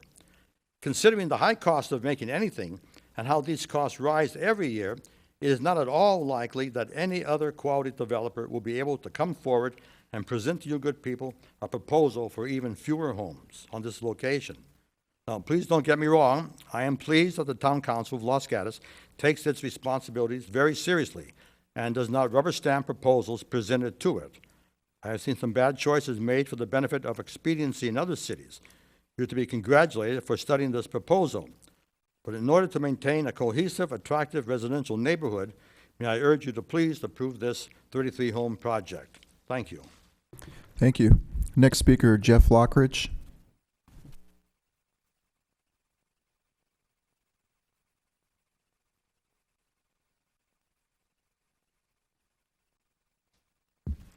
Jeff Lockridge, 109 Paseo Laura. This developer is asking that the land be zoned O. The O zone serves as a buffer between commercial and residential development with minimal traffic generation. Examples of proper O zone uses include a real estate agency, a chiropractic office, a title company, an accountant office, or a physical therapist office. The minimum lot area in an O zone is 8,000 square feet. Setbacks are much like low-density single-family homes. The maximum height is 35 feet. They may cover up to 40% of the lot, including all accessory buildings. The floor area ratio must not exceed 60. The purpose of a PD overlay zone is to provide for alternative uses and developments more consistent with site characteristics than are allowed in other zones, to create optimum quantity and use of open space, and to encourage good design. So a planned development is an exception granted for an exceptional project. But when a residential developer is first asking for a zone change, but not to a residential zone, and then needs a planned development in order to build residential so they can get reduced setbacks, reduced lot sizes, floor area ratios that are higher than would be allowed, building coverage that exceeds the 40% for individual lots, you have to wonder if this project is all that exceptional. The proposed zone change is not consistent with the general plan. The proposed general plan amendment was not consistent with the general plan's goals and policies and its elements. The proposed project does not meet the purposes for the use of a PD. The design of the homes and site planning does not show excellence in design. The proposed project does not look and feel like Los Gatos or the neighborhood. Noise is a concern, and single-family residences are not appropriate in this location. There is not enough open space provided, and the already heavy traffic would just get worse in an area of town that is already past its maximum for the level of service at the nearby intersections. The Planning Commission made the correct recommendation. Thank you. Thank you. Next speaker is Joe Grenier.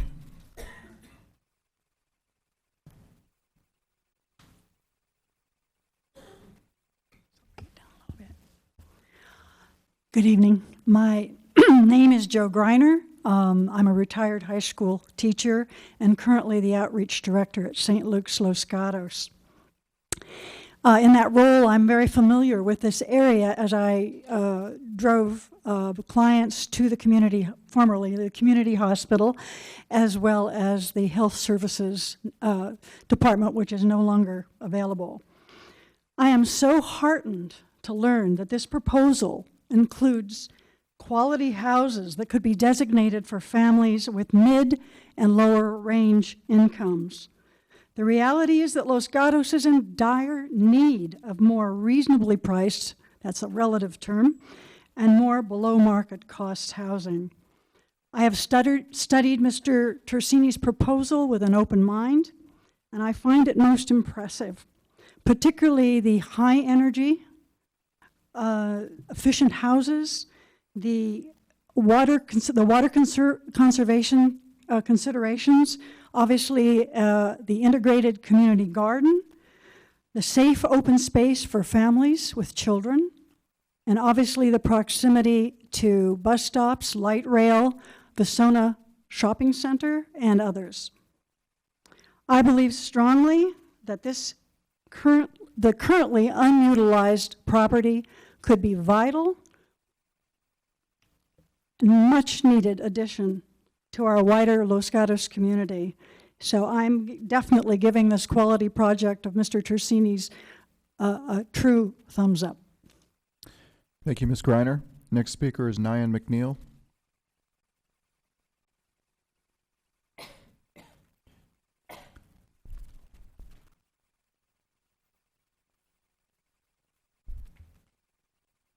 Good evening. My name is Naan Mcneil. I'm a retired Foothill College dean with a career in public higher education for over 35 years. I now serve as an associate priest at St. Luke's Episcopal Church in Los Gatos. I've lived in the 95030 zip code since 1931. It troubles me now to realize that probably no public employee, teacher, librarian, safety professional, or nurse could any longer afford to take a job in our town and expect to live here too. I hope that you'll break this pattern and look with favor on the housing development being proposed by Mr. Tersini on Knowles Drive. It's great and underutilized area in our town. It's virtually empty land, close to retail stores, restaurants, medical offices, bus lines, and good freeway access. Here's a chance for 4 families of median income to buy a home in Los Gatos and for a handsome and well-designed new neighborhood to take shape. Some years ago, my mother lived at Villa Vasona, and she loved being in that neighborhood. She always assured me that she could travel wherever she wanted by bus, the market, the Los Gatos Senior Center, the library, the shops downtown. She felt safe and comfortable in the whole area. The same can be true for those who would live in the single-family houses being proposed. The communal garden and community space look like particularly attractive amenities. I wish my mother could see the proposal for that site. Please think seriously about approving of this new housing opportunity for our town. The below-market units in this well-designed new little community will be a godsend for some nurse or teacher or small business owner and their families, and the development as a whole will be an attractive, comfortable, and safe neighborhood for some new Los Gatos families. Thank you. Thank you, Naan. Next speaker is Michael Sullivan.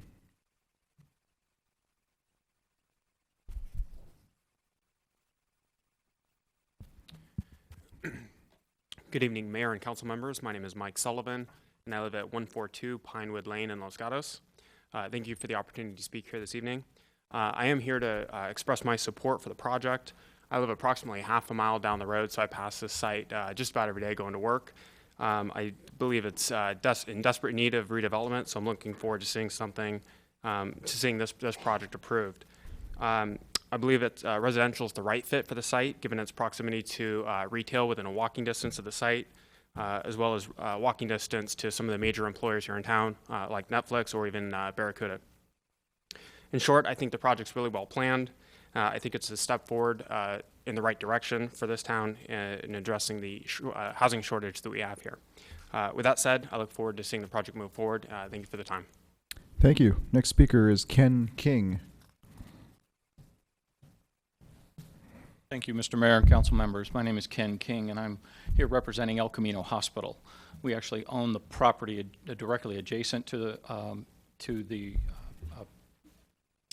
applicant's property, the old courthouse property, and obviously we operate the El Camino Hospital here in Los Gatos. We bought that property 5 years ago with the understanding that we'd have to make some seismic improvements to maintain its viability. We've since learned that the building is not viable beyond 2030 as a hospital acute care facility. So we have begun evaluating our options for replacing that facility. We've recently acquired the medical office building properties surrounding the hospital, the Dardanelli properties, as well as 777 Knowles. Our concern with the applicant's application is the zoning change. The zoning change allowing residential housing there could have an impact significantly on our ability to replace the hospital in that environment with residents and concerned homeowners directly adjacent to the location where we might be able to replace that.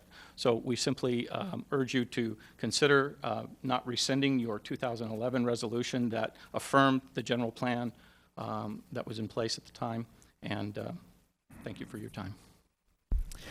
Mr. King, I have a question for you. So you own the adjacent parcel, and someday that could be a part of your future expansion. Is that adjacent parcel enough for your future expansion? The adjacent parcel by itself is not enough for any expansion. In fact, the disposition of what we do with that parcel will really largely depend on what happens in this application. So you mentioned some previous parcels that you had acquired. Are those parcels adequate for your future expansion needs, or would there be a potential that you may have to relocate the whole hospital prior to 2030 because the sites that you've acquired would be insufficient for your future? Well, I can tell you the level of planning and evaluation that we've done so far would tell us that it will be difficult to meet all of the challenges, that the constraints not only of our needs, but of the community environment that we're in to replace the hospital in that location. So certainly having more access to land would make it easier, but we currently don't have that access. So the existing adjacent parcel doesn't do it. And the other parcels, it's very questionable. Okay, I think we have more questions for you from Councilmember Spector. Thank you, Mr. Mayor. You said that your consideration of your future options, I think your wording was, depends somewhat on the disposition of what happens here. What did you mean by that?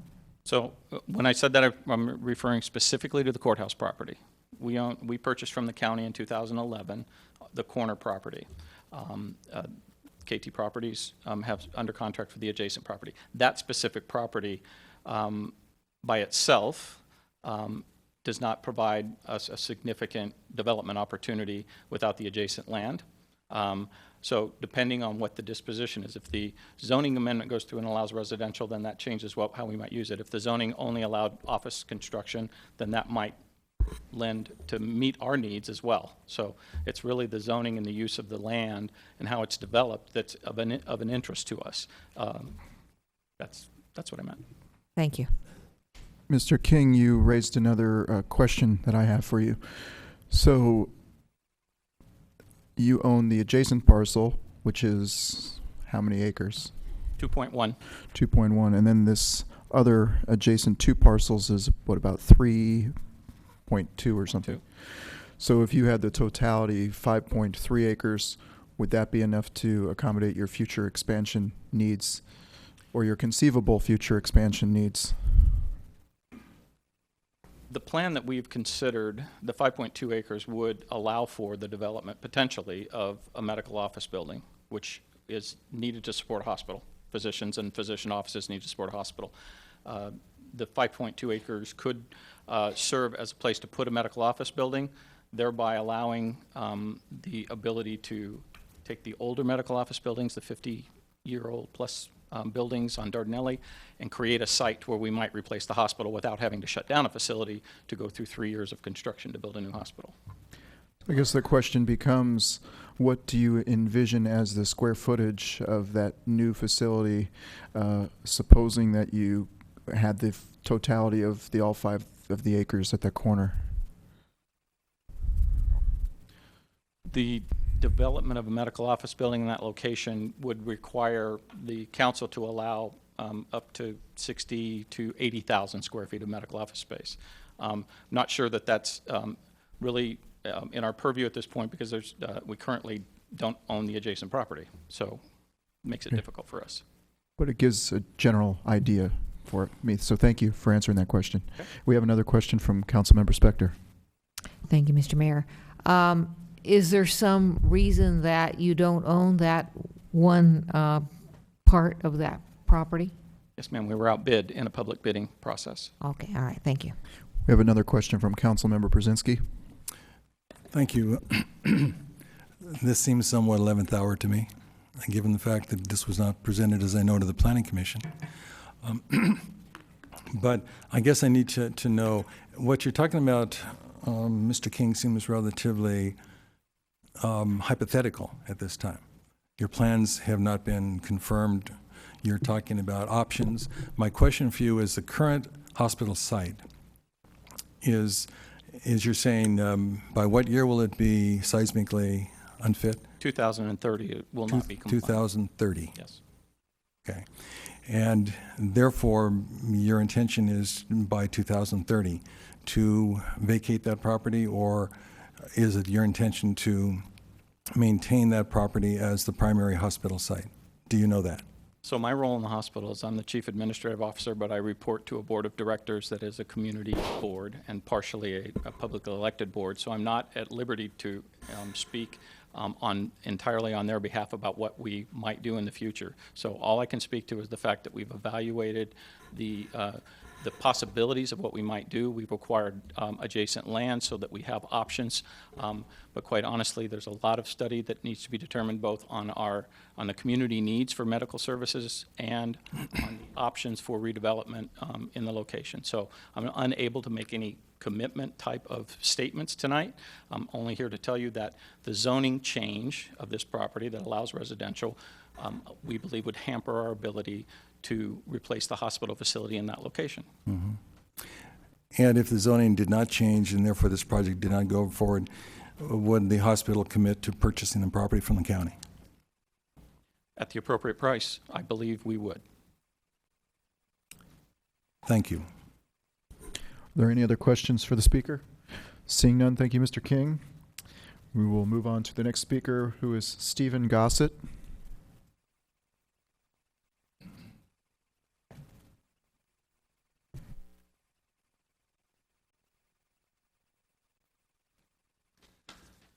My name is Stephen Gossett. I live at 690 Bicknell Road, and I have for the past 29 and a half years.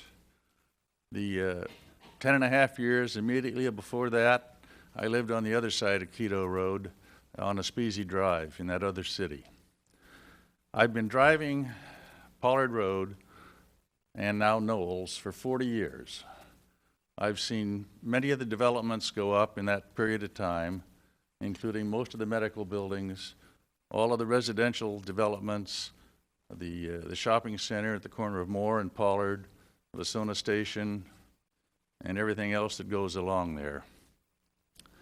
This is a fine development, in my opinion. It serves many needs, not the least of which is some housing at a reasonable price, so-called, for many people.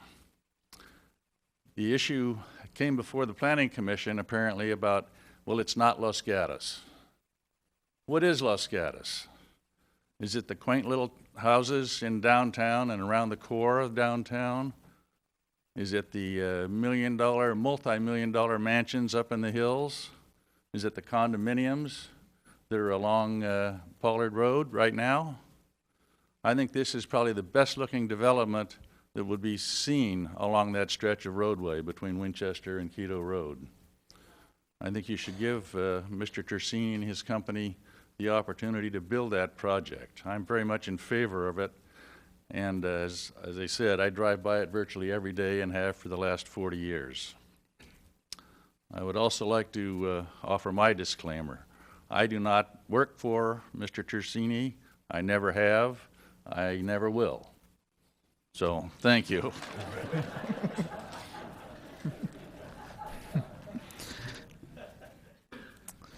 The next speaker is C.J. McCarthy.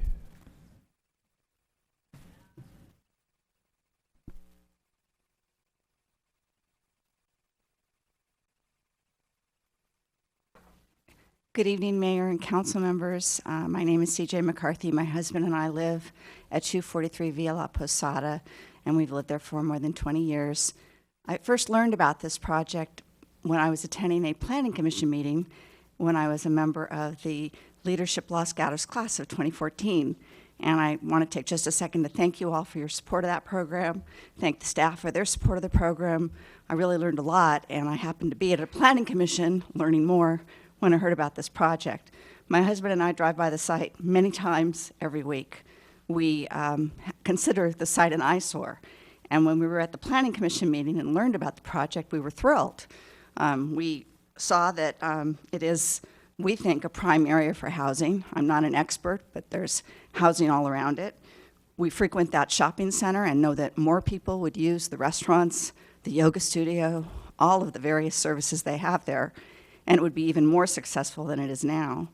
They'd frequent the seasonal farmers market that's around the corner. There's convenient grocery shopping either direction. A lot of people have mentioned the trail, the park, access to freeways, bus stops. I myself am somebody who's looking to downsize. My husband and I are in a very nice large house where we raised our family, but we're having trouble keeping up with the landscaping. It's a lot of work. And we've looked for smaller houses just like this in Los Gatos. We don't want to leave Los Gatos. We'd love a smaller yard where we could enjoy the outdoors and entertain, but also not have the extensive maintenance requirements that a larger yard entails. I can't say enough about my support for this project, which I have followed over these many months. I know there's a lot of people that do support it like I do. I've heard some of them this evening. I've talked to my neighbors about it. They also support it. I would really urge you to give favorable consideration to the project. I would love to see it built. I'd love to be driving by it under construction and see it completed, and to see a lot of families added to our neighborhoods. We need to have more housing like this available. Thank you. Thank you. Our next speaker is Ann Robinson.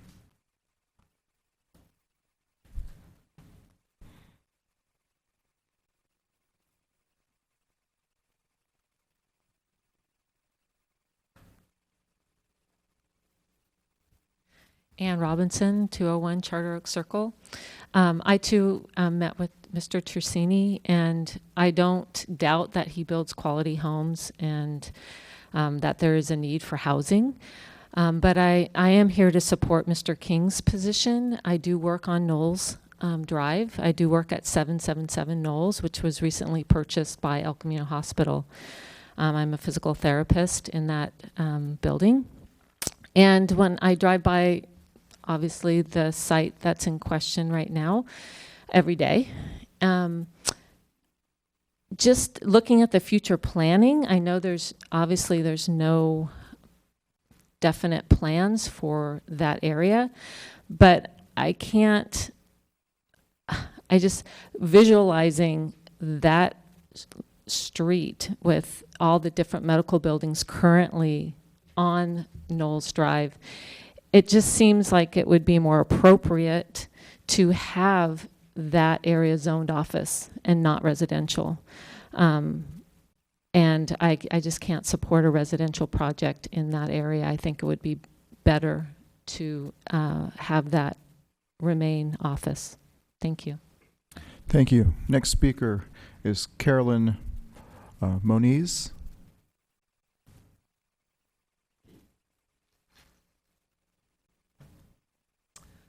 So my name's Carolyn Moniz, and I live at 593 Vasona Avenue. I'm actually a block and a half away from the development, and one of the single-family homes on Knowles was the back half of my lot, which I did a lot split. I agree with the majority of speakers that are in favor of this project. I've lived at my home for over 30 years and have looked at the eyesore vacant lot for that long.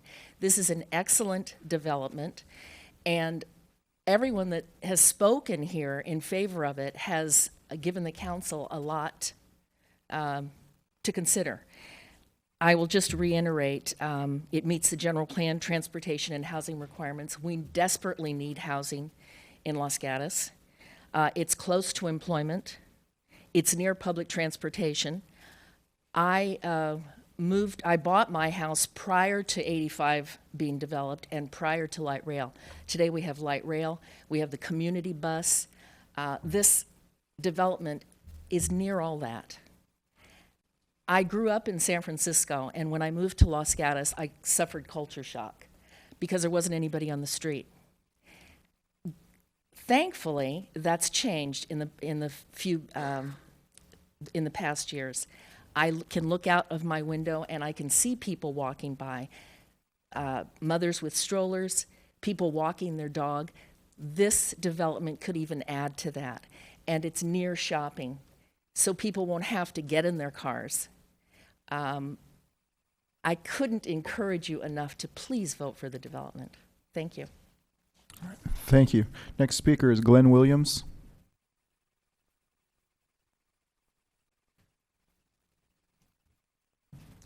Thank you, Mr. Mayor, Council. My name is Glenn Williams. I'm Asset Development Manager for the County of Santa Clara. We own the property that you're currently reviewing. I wanted to speak for you just for a moment to clarify the comments that the representative from El Camino Hospital made. The bidding process was a fair and open process for the acquisition or potential acquisition of the land. El Camino Hospital had an ample opportunity to bid on that property and to acquire it. Their bid was less than half of what the successful bidder, KT Properties, offered. They acquired the adjoining property as a result of what was essentially a fire sale.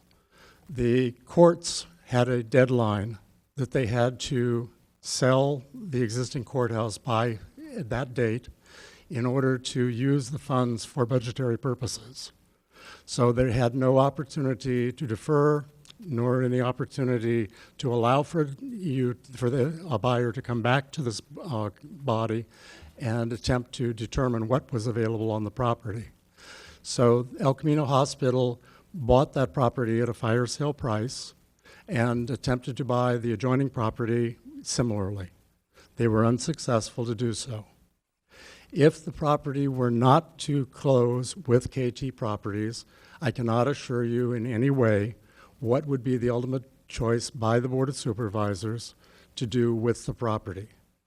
I cannot imagine them selling it for half of its value.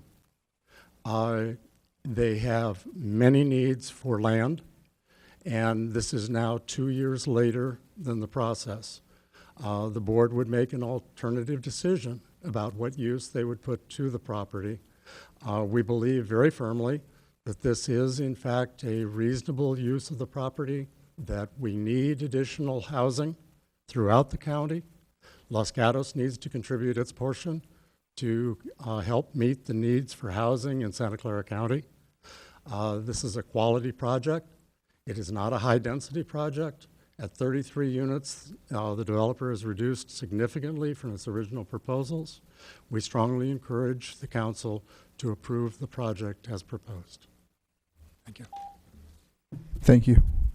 Next speaker is Lee Quintana.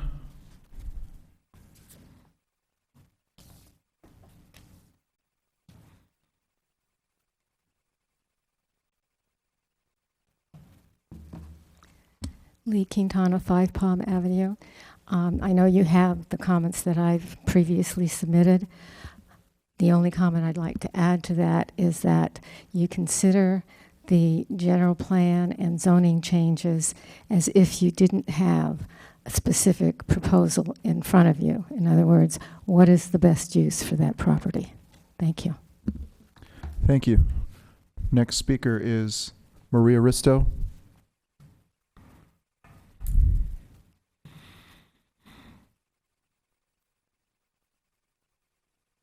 Hi, Maria Risto, 85 Broadway.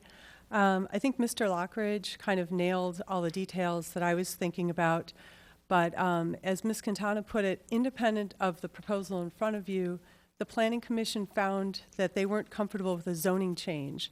And looking from the point of land use and the general plan, as a resident of Los Gatos, I would like to think that the general plan stands for something, and that we make exceptions and use a PD when it's necessary and when it promotes a superior design.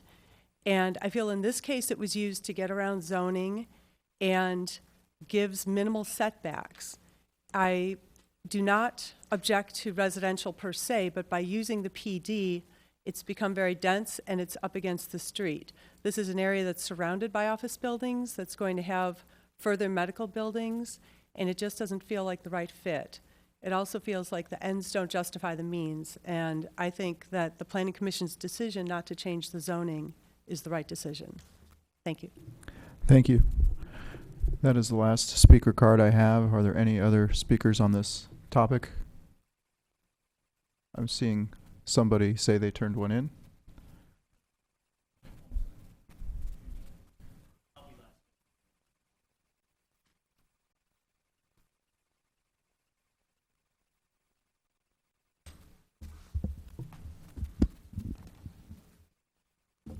Change my number if you would, please. All right. Good evening, Mr. Mayor, members of the council. I'm Andy Wu. Please speak closer to the mic. I'm going to pull this closer to my, Okay, I'm thank you. usually ubiquitous. I've been attending town council meetings and planning commission meetings for about 5 years. I've been a resident of this town for the last 23 years. Both my children went to school here, grew up here. This is the only town they've ever known. And I'm not either in favor or against this particular project, but I did notice something that this body has done for the first time in the 5 years I've been observing it that kind of surprises me, and I must applaud you all for it. You've actually started to look at things from an integrated manner, and I've never noticed that before, at least not publicly. You're considering other elements of what's happening in this town. This is a, 33-unit development? Pretty soon you're going to have a development coming your way that's 10 times as large as this.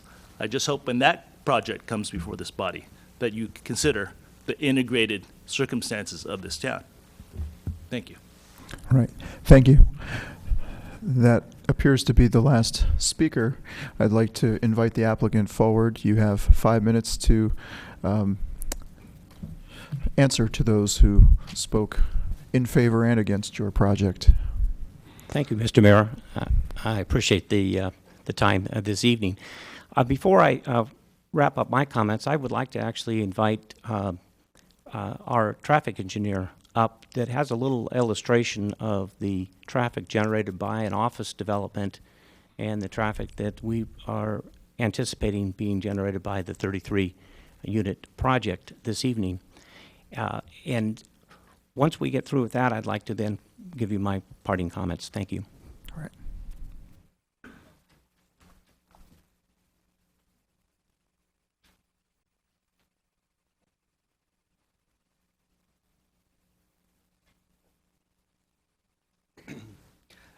Good evening, Town Council members. My name is Frederick Venter with Camino Associates.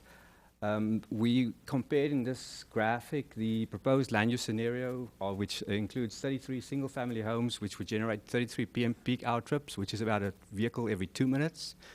Comparing that to a 70,000 office, which would generate 104 p.m. peak hour trips, 3 times more. If you would replace that medical office, the general office with a medical office, the trips would increase to 245 p.m. peak hour trips, or almost 7 times more than what the residential unit would generate. Thank you, Frederick. I would also like to address the comments made this evening with respect to acquiring the land and using that land for expansion of the hospital. In 2011, I set up an appointment with the El Camino Hospital folks so I could really understand what it is that they wanted to do with their site. And that had to do with our evaluation of the site as medical office. At the time, Palo Alto Medical was seeking 40,000 square feet of office, and we were having a proposal out to Palo Alto Medical, and I really wanted to find out what is it that you plan to do with the 2 acres that you've acquired from the county. There was no plans, no response. I suggested that maybe there was an opportunity to swap property so I could be out to the corner and put their land closer to 555 Knowles Drive. Again, there was no response. Most recently, I reached out to Mr. King, phone call, and no return call. So I placed another call because I wanted to find out what is your plans for the property, and make sure that the housing plans that we're proposing would interface nicely with the proposed medical offices, and that, if that's indeed what they propose to do. No response.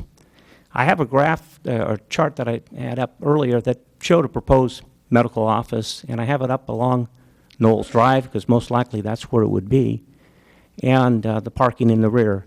And our project works well and complements that particular medical development, if that indeed is what they do. We went out to the market with commercial brokers for better than 6 months. We talked to Barracuda Networks. We put a proposal out to Apple Computer.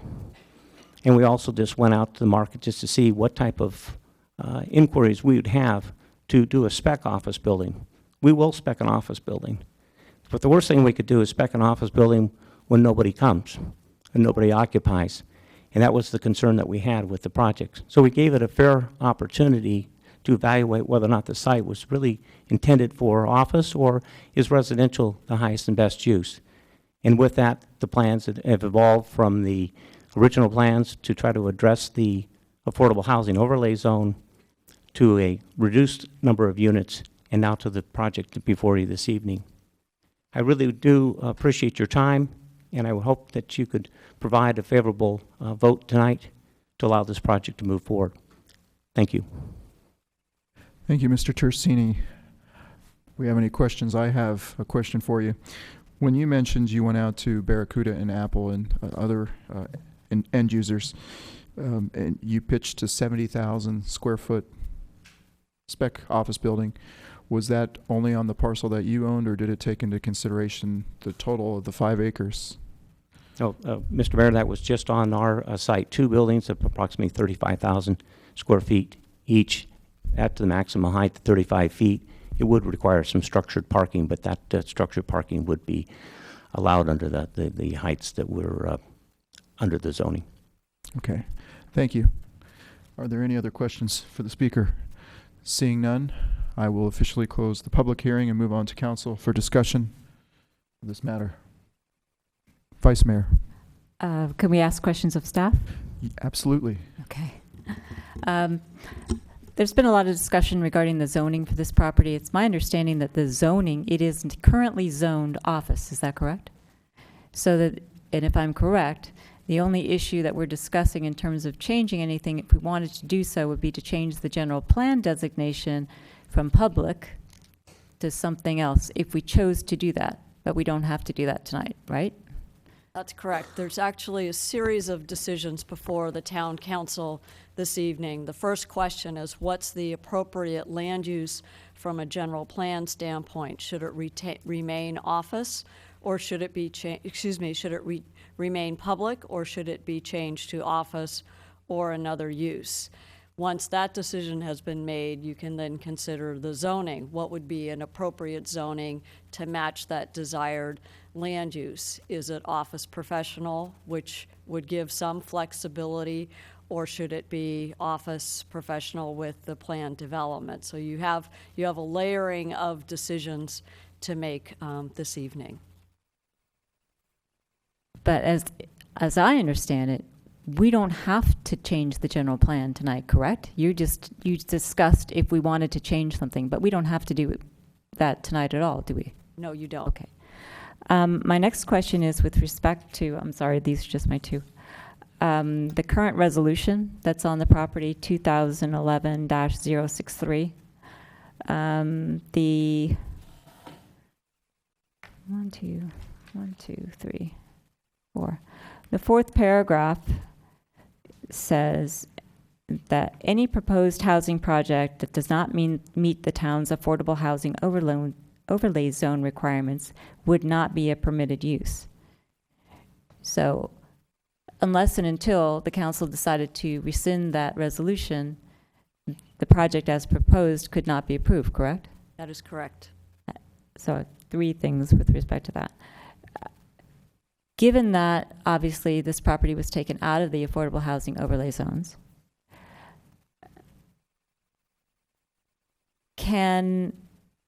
how does it affect the town's ability to meet its RENA numbers or have conversations with the state of California regarding its housing elements? Because I know that the council has had discussions regarding other elements of the general plan that potentially could affect just policy with respect to affordable housing. If the council were to change this and take out that requirement for the affordable housing, what effect would that have on our ability to get an approved housing element, number 1? And number 2, shouldn't this resolution have been somehow automatically rescinded when it was eliminated from the affordable housing overlay zone consideration? Thank you for the questions. First of all, the Housing Element Advisory Board is making wonderful progress identifying appropriate sites for affordable housing to meet our new regional housing needs allocation, and the board has successfully found land to meet the town's requirements for affordable housing, and next week we'll be considering the draft housing element in its entirety, including proposed goals, policies, et cetera. So this site is not specifically needed to meet our housing element obligation. The town council, of course, has the discretion to maintain it as part of its housing supply or not. So that is within your purview, and it should not at all affect the state's review of our housing element, since we have identified more than adequate sites to meet our immediate needs. With respect to the affordable housing action that the town council took a couple of years ago, I think it's probably best for me to defer to staff who was present at the time to speak more accurately. Thank you.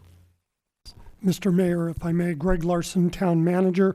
So the resolution the council considered in 2011 reaffirmed the existing office, medical, professional use, but given the general plan recognition that there might be an affordable housing overlay zone considered for the site, the resolution included that as well.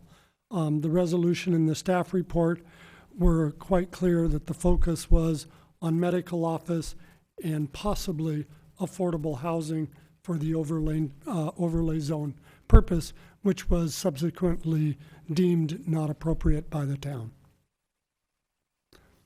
Vice Mayor. I appreciate your answer. However, we now have a current enforceable resolution which says that a housing project that does not meet the town's affordable housing overlay zone is not permitted.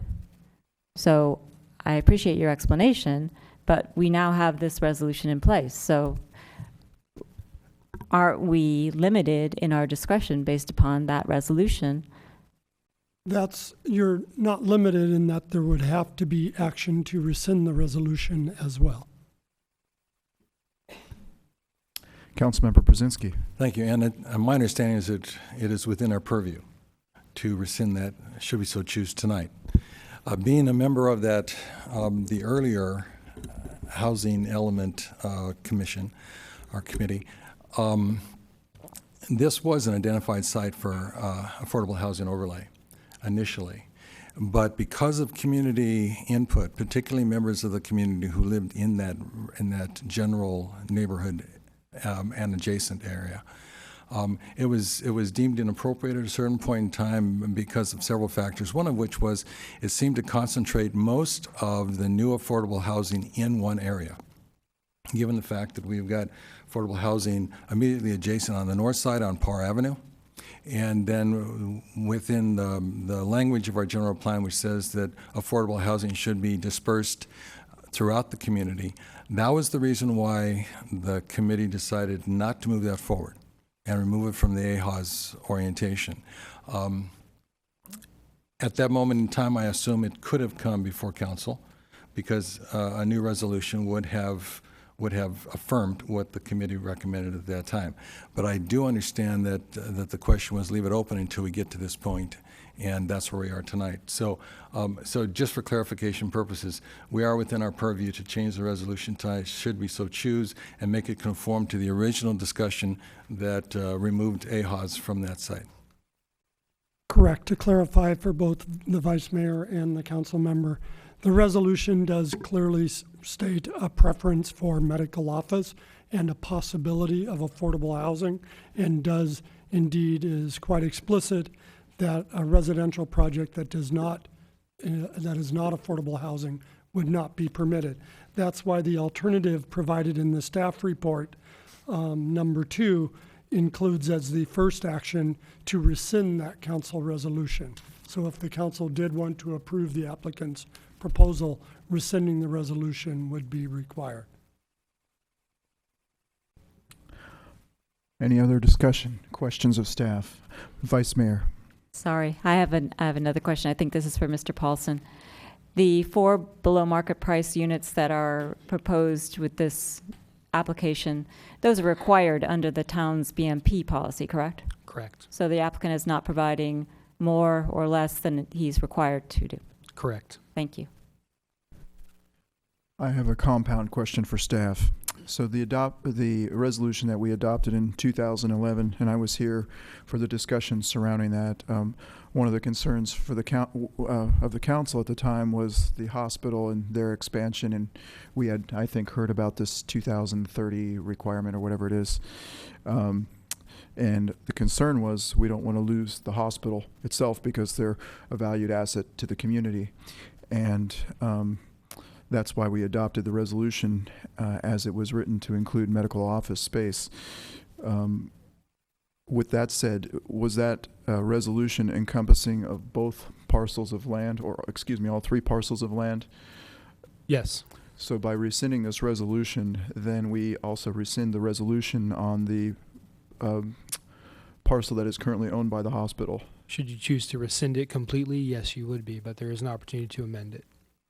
Okay, so we would have to rescind the resolution and then adopt a new resolution, or just amend the resolution? Is that what would occur? You could either rescind it completely, which would affect all 3 parcels, or you could amend it to keep that same provision on the parcel that's not under consideration this evening.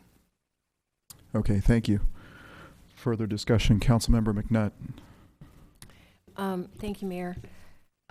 So I'm not prepared to do a motion right now because it's so complicated what we have to deal with tonight if we're going forward, that I think it would be better to get an idea as to where we as a council are headed before we start through the very complicated process.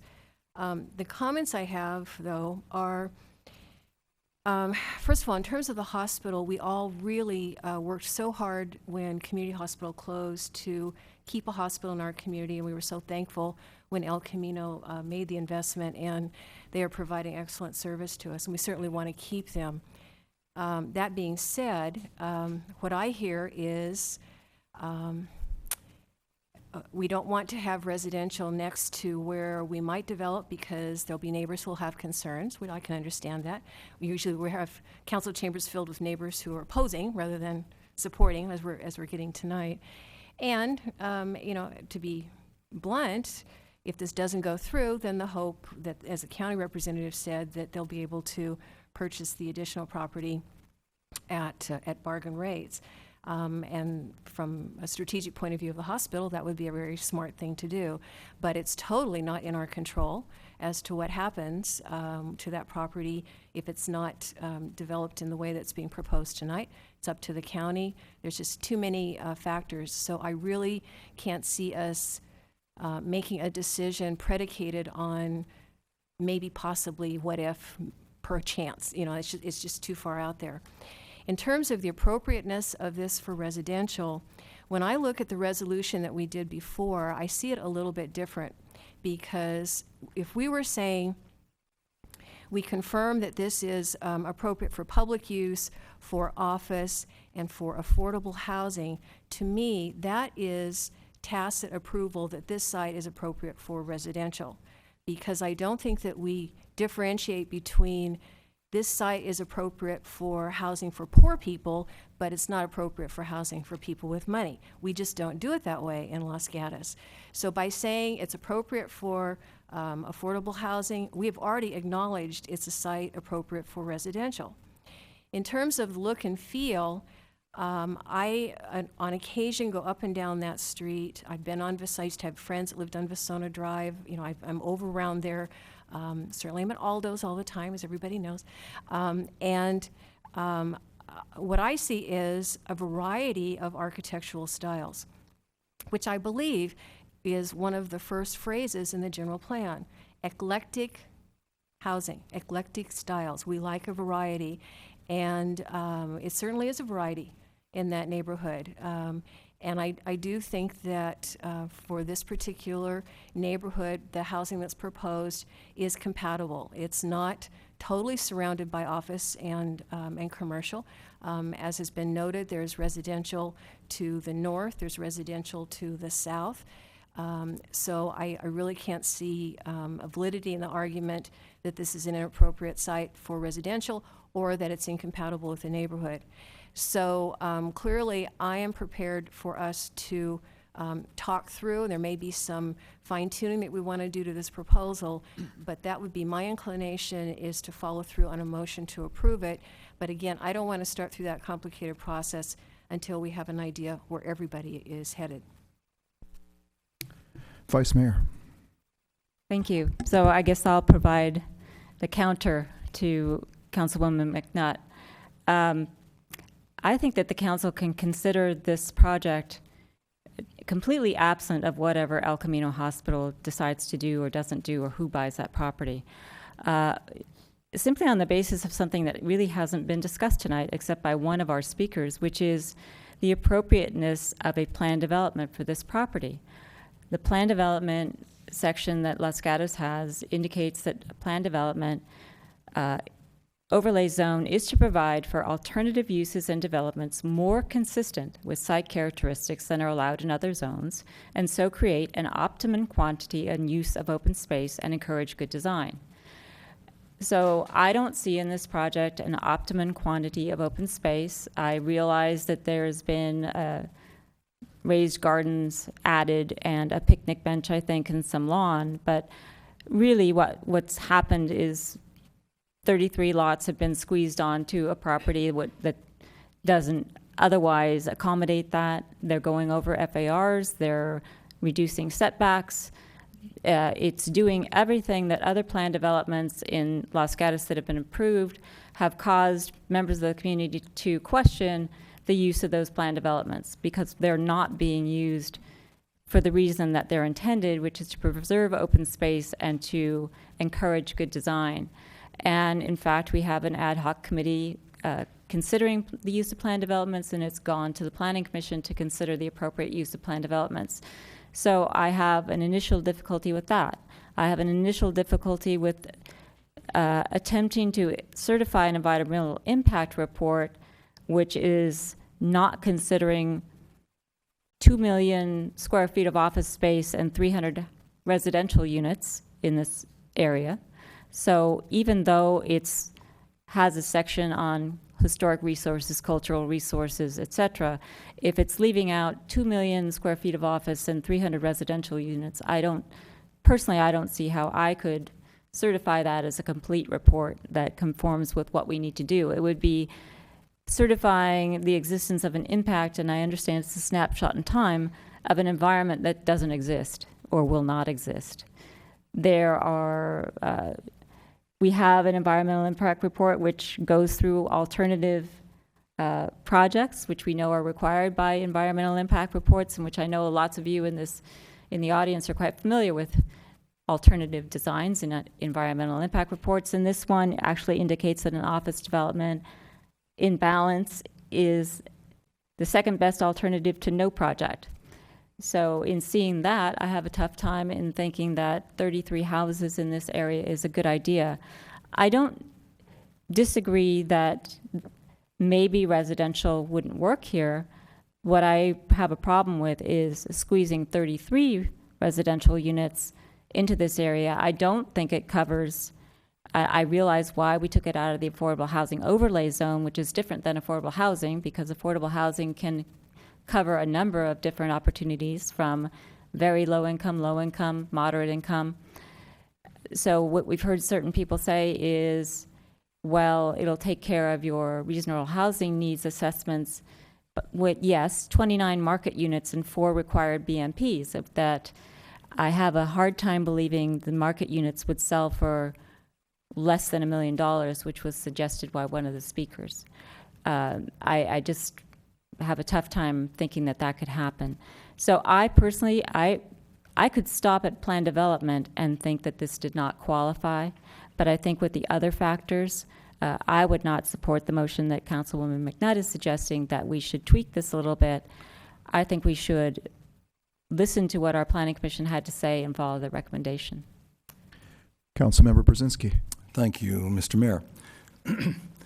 Since we're basically voicing opinions at this time, what occurs to me is that if we're looking at the traffic impacts that will occur with the development of these 33 homes, and yet would consider office, wherein the traffic impacts would be triple, then it seems internally contradictory to look at that as a viable option if really we're concerned about traffic impacts. I think also that one of the things that is beneficial to the plan development designation is that this is a different type of housing. These are smaller houses on small lots. And I think that, perhaps we are not used to some of the newer urban design styles that are contemporary, that are more sensitive to the environment and the impacts on use of space.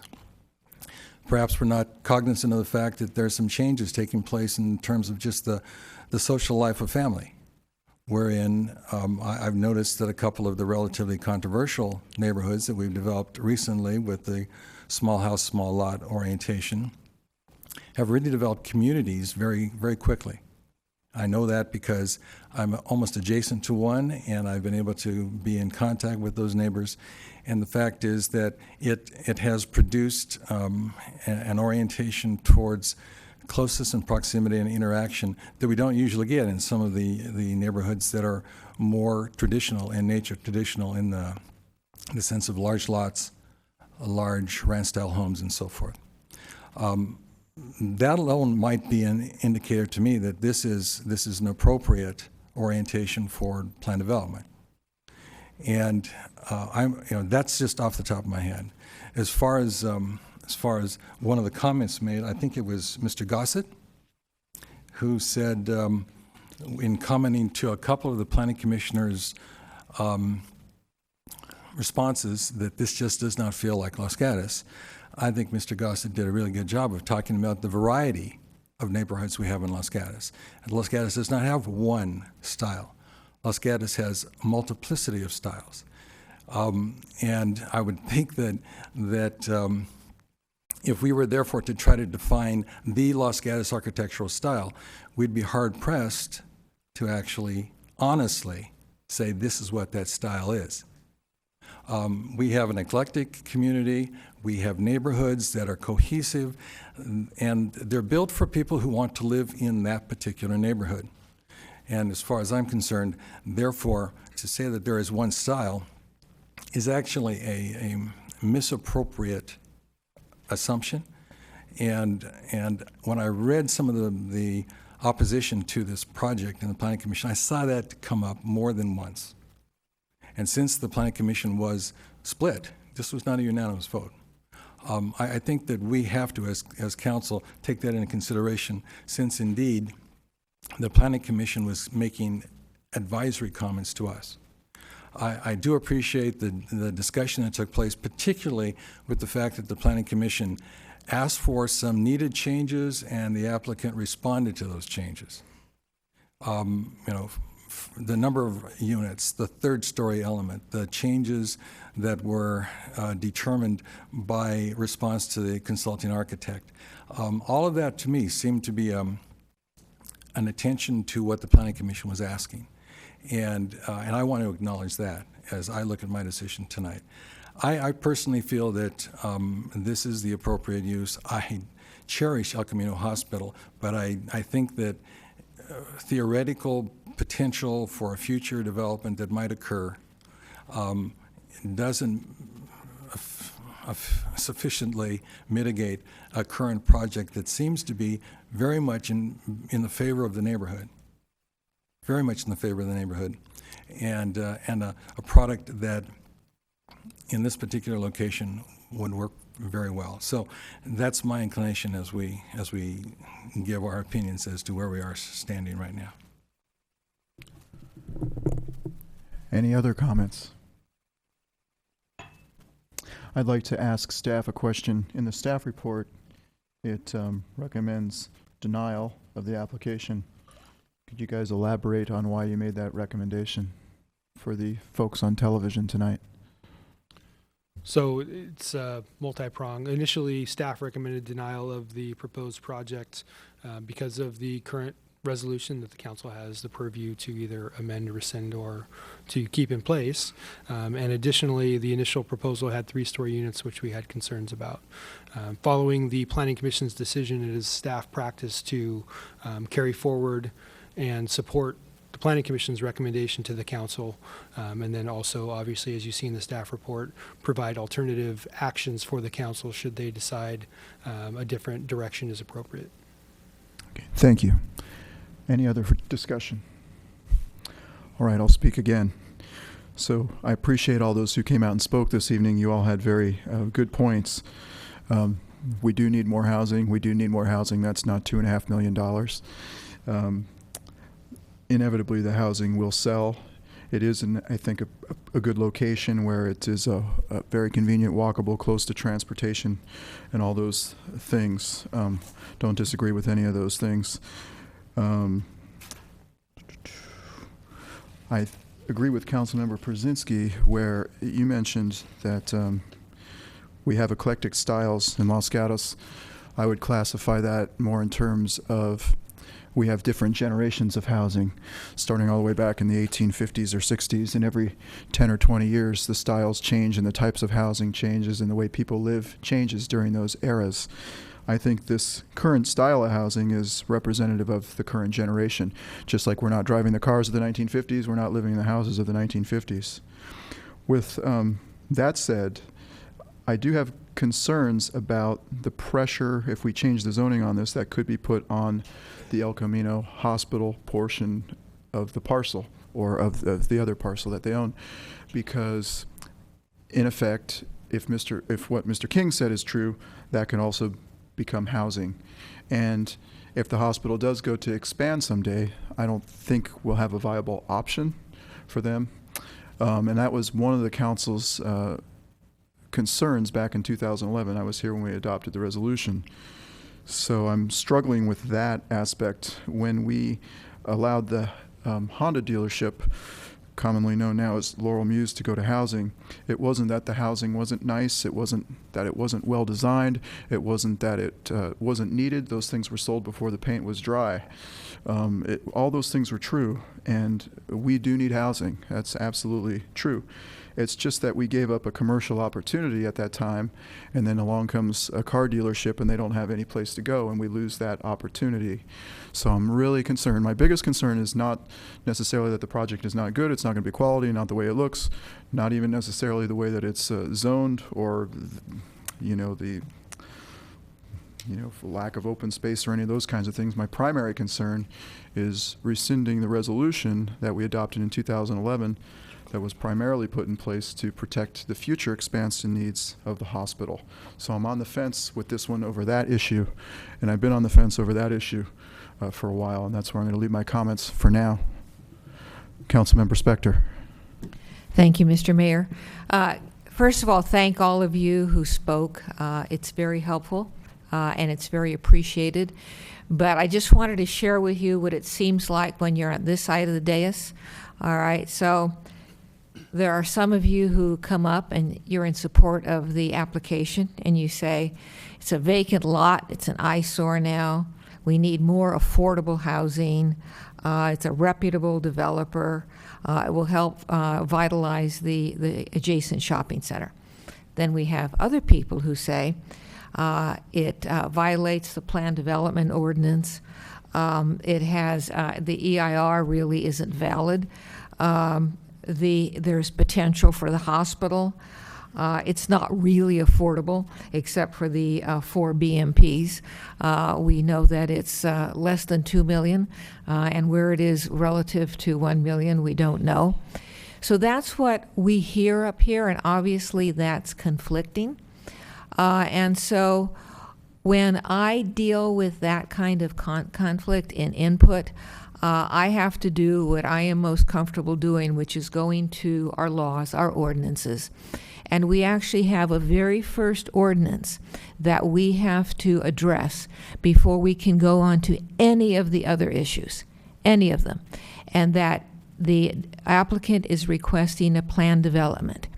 And this town does grant plan developments, but what it says is that that plan development has to give the optimum quantity and use of open space, 1. 2, it has to have optimum or good design. There is just, I just can't, based on this application, find that this is a valid plan development under our ordinance. And that is the very first thing I have to examine. The other challenge, but I don't even need to get there, is even if you could get past the plan development, you'd have to go to the environmental impact report, which, as has been stated, refers to 1 million square feet of development in adjacent Campbell. And we've now learned that it's going to be close to 3 million plus 300 homes and plus a lot of several other items. So I'm just basing this not on the input, because the input on both sides was very valid and very helpful and very good, but because I can't make the finding that this is a plan development under our ordinance. Councilmember Brzezinski. And my response is, our job is to interpret the law, and that the law is open to judgment. And it is not therefore so absolutely clear at outset that the way you look at the law is so much dependent solely on the verbiage, which was written at a certain moment in time for a certain purpose, but how that relates to contemporary times and our contemporary needs. And I would assume that at this moment in time, since I have a greater degree of comfort with my ability to approve a plan development here because of the issue of the differing architectural style that we're being presented, and the constrained lots that are in this L shape, that is open to interpretation. I also think that it's very significant that we respond to what the community needs are. The community needs. And if we define those as housing as one of those needs, and we define those as a type of housing that is not as frequently exhibited in this community as this would represent, then I do think that's our job as the policymakers and as the individuals who are responsible for the well-being of our 30,000 residents and the entire community. Again, our laws are made to assist us in creating community, and because of that, I do think that the case can be made. Thank you. Councilmember McNutt. To address the mayor's concerns, I'd like to ask staff if they could answer a couple questions. And you may not be familiar with this, but I'm trying to visualize where the hospital is now, and then move east. And I don't know if you have a sense as to how many acres on each of the areas that they own, or if they've recently purchased. Do you have a? Unfortunately, I do not. I'm not sure if anyone at the dais has that information. I'm sorry, we don't have that information, but we do have our general plan map, and you can see the blue areas up at the very northern portion, which represent a portion of the hospital and other uses in that vicinity. Yeah, I mean, I'm trying to think, and think like what the hospital. So here's where I have. So you visualize where the hospital is, and then you move east or to the right if you're facing it. You have what used to be the rehab center. I'm not sure what it's used for now. Across the street, you have the ratty office buildings that have been there for a really long time. And then you keep moving east, and you have the newer office buildings that are owned by the hospital. So you're starting to put together a whole lot of contiguous land that could be used for expanding or rebuilding the hospital.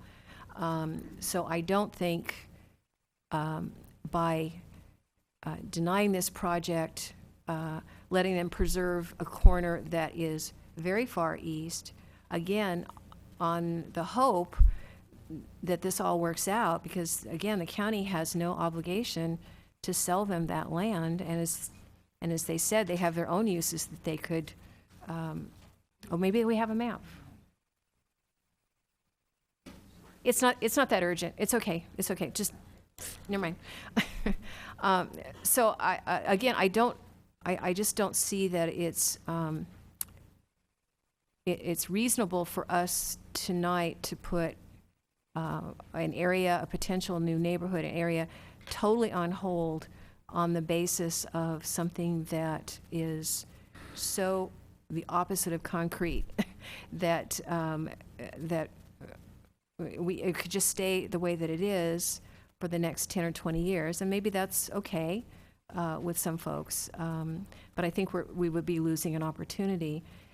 So since I got a sense, which I was hoping to get, as to kind of where we are, but not really where we are, I'm going to try something. I'm going to make one motion, which I believe is the first one that has to be made, and I think the outcome of that vote will tell us where we are. So I believe the first motion is to rescind Council Resolution 2011-063. Is that correct, staff? That's correct. Councilmember Brzezinski. I want to make just a point of clarification. I think that is attachment 14, not 13. That's correct, and thank you for that clarification. In A, it's attachment 14, and actually in B as well, it's attachment 15, not attachment 14. Those two are misnumbered. Okay, and then I think the last attachment is actually 19. 19, not 17. Okay. So that's my motion. We have a motion. Motion, do we have a second? Could I ask the maker of the motion to repeat the motion? Yes, I move to rescind Council Resolution 2011-063. I'll second that motion. I have a clarification for the attorney, if I might. Mr. Attorney, with this motion, what effect does that have on the current corner parcel that is proposed for the El Camino Hospital site? It also, doesn't it also rescind that parcel also, because that's part of the same APN number? It does. The second page of attachment 14 shows the entire area, which does include the portion that El Camino currently has under their ownership. All right. So and that's only rescinding. That doesn't indicate what our new resolution will be. Correct, and you may not need a new resolution unless you decide to have a new resolution either for the El Camino piece or if you want to modify this one. Thank you. So we have discussion. Councilmember Spector. Thank you, Mr. Mayor.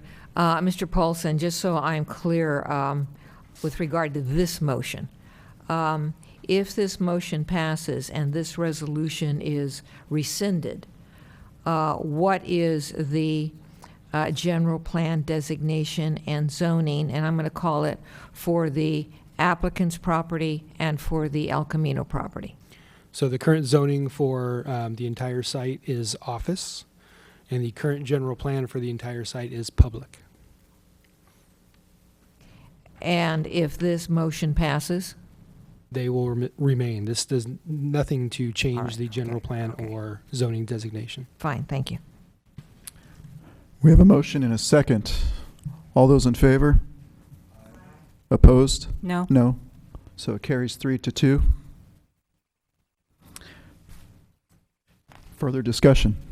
I'll chime in here. The reason why I did not support the motion was I was not ready to do that yet. For me, I look at this, I mean, everyone who came in and spoke tonight and all the letters and everything and meeting with the parties involved, you all have a lot of good information and everything you say has merit. And what Councilmember McNutt said has merit. We don't want to see this blighted for another 10 or whatever, 20 years. That's not what our goal is here.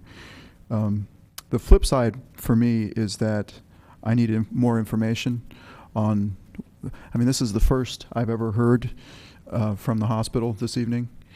And I know this has been going on for 2 years, and I feel a lot of, how can I say it, sympathy for the client or the applicant, Mr. Tersini's company, because I know they've been working on this and they've had a number of hearings and a number of meetings with the town and everything else. But I am very curious if there is a way we can further examine the future needs of the hospital, continue this matter, and get more information on that. It's just troubling to me to think that the hospital that's been here for 50 years or so could possibly be leaving us because they don't have an opportunity to expand in a manner that works for them. And I know that the county and the hospital previously had an opportunity to step up at an auction and buy this parcel, and apparently they did not bid high enough. And I'm not trying to make anybody at the county upset, because I know you have a real estate deal on the table and you're trying to close it and get paid. But at the same time, I am very interested in what the council said previously back in 2011, what our goals were, what our mission was back then when we adopted this resolution, because there was a huge concern about the hospital not being able to do what they need to do to upgrade their facilities by 2030, and therefore losing the whole thing. And if that did occur, there's no guarantee they would expand at their current space. They could sell all their parcels and then the whole thing could turn into housing, which I'm not saying is good or bad, but what happens is if the hospital leaves and you put housing there and another organization leaves and you continue to put housing in all these places, you have houses and you have coffee shops in Los Gatos. So I just try to think of the longer term need, the greater need of the community. Not that we don't need 33 houses right now, and I think they're well designed and well placed, and I think it's a house that people would love to buy and love to live in, and it would be a nice new neighborhood. I agree with all those things said, but I do have deep concerns about the future of the hospital expansion. I just don't have enough information on that at this time. I have a lot of information on the housing project, but not enough on that. Councilmember McNutt. So, Mayor, is your suggestion to continue this and to request the hospital to give us a more formal written outline as to what their intentions are? I would like to see more information from the hospital. I know they don't owe us anything. I know they're not required to provide us anything. I know that the developer has his deal on the table, and it's independent of his deal, obviously.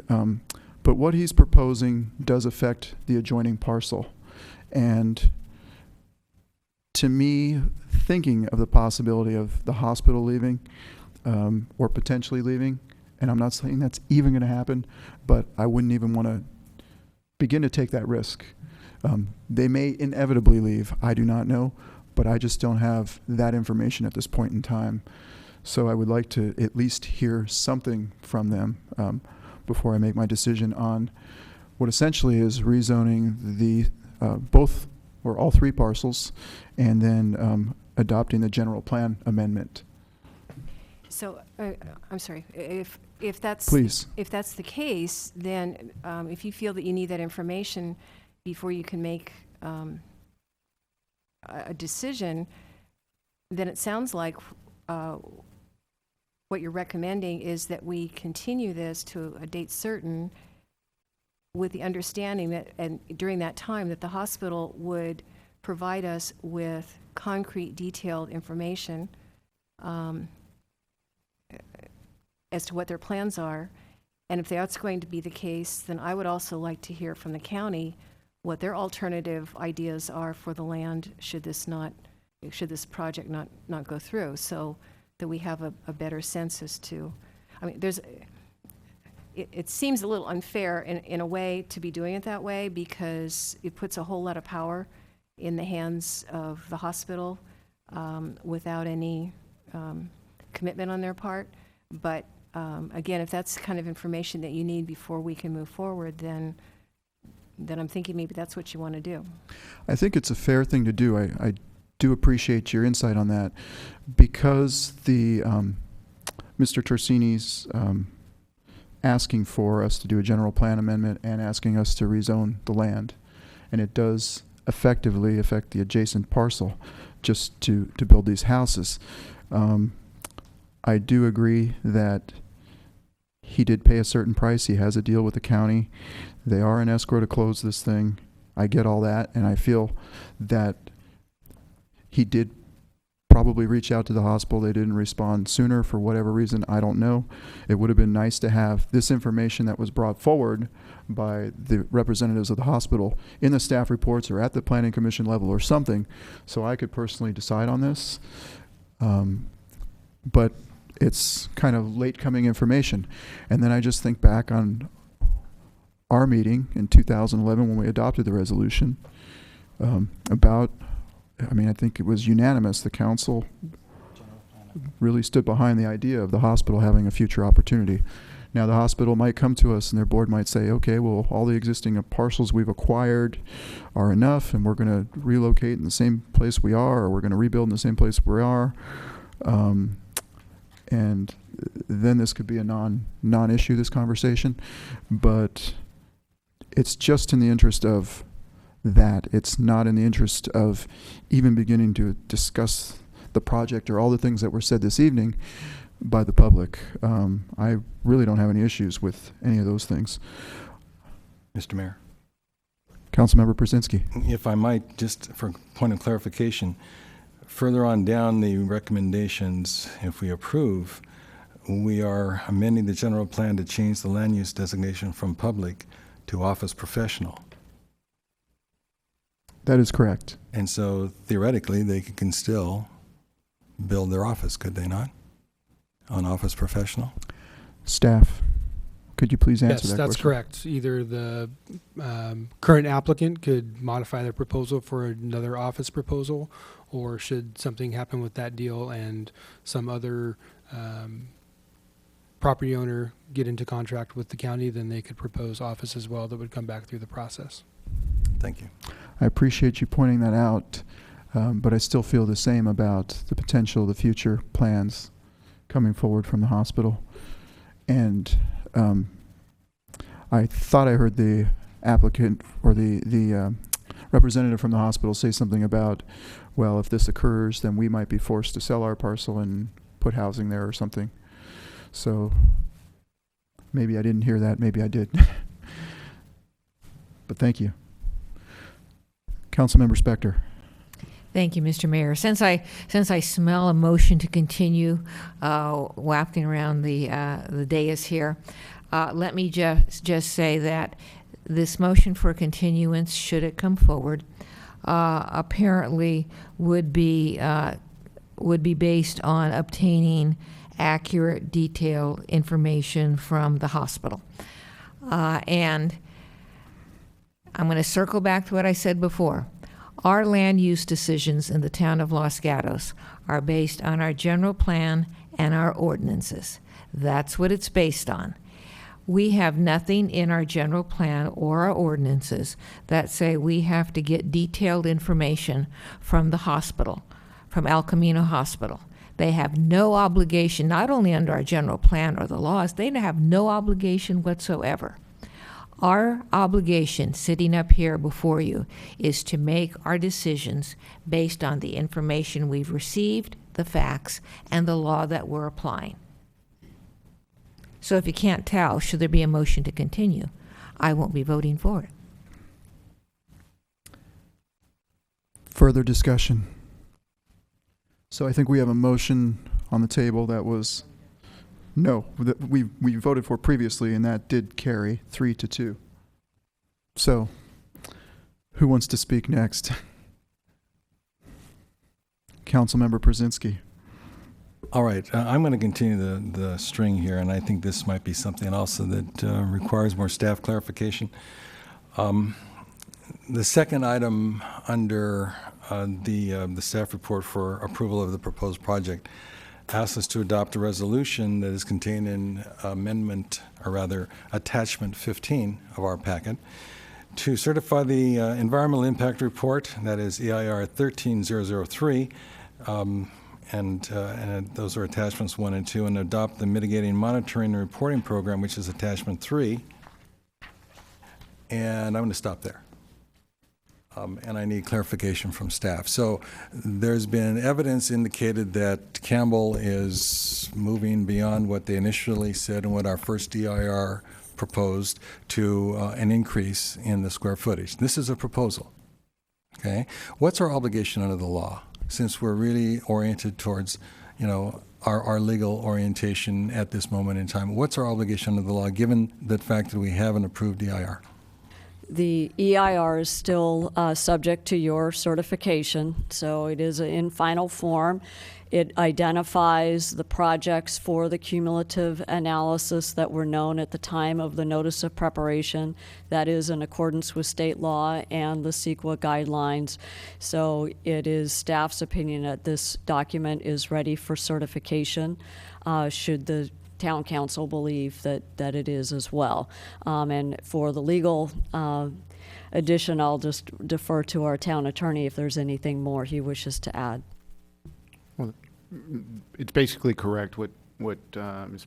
Pervetti has stated. The guidelines specifically state that the project is to evaluate the cumulative impacts for which an application has been received at the time the notice of preparation is released. So at the time the notice of preparation released, that's where the 1 million figure came up. So it meets the CEQA guidelines, but that certainly, as I think was mentioned before, that doesn't mean that the council can't request additional studies if they deem it necessary. But from a law standpoint, it's been brought forward, and it does meet the CEQA guidelines and CEQA under state law. Okay, if I can follow up, what is the status of the Campbell proposal at this time? Do we have any idea? We have just received the notice of preparation, so they are themselves ready to initiate the environmental review process for their own planning effort.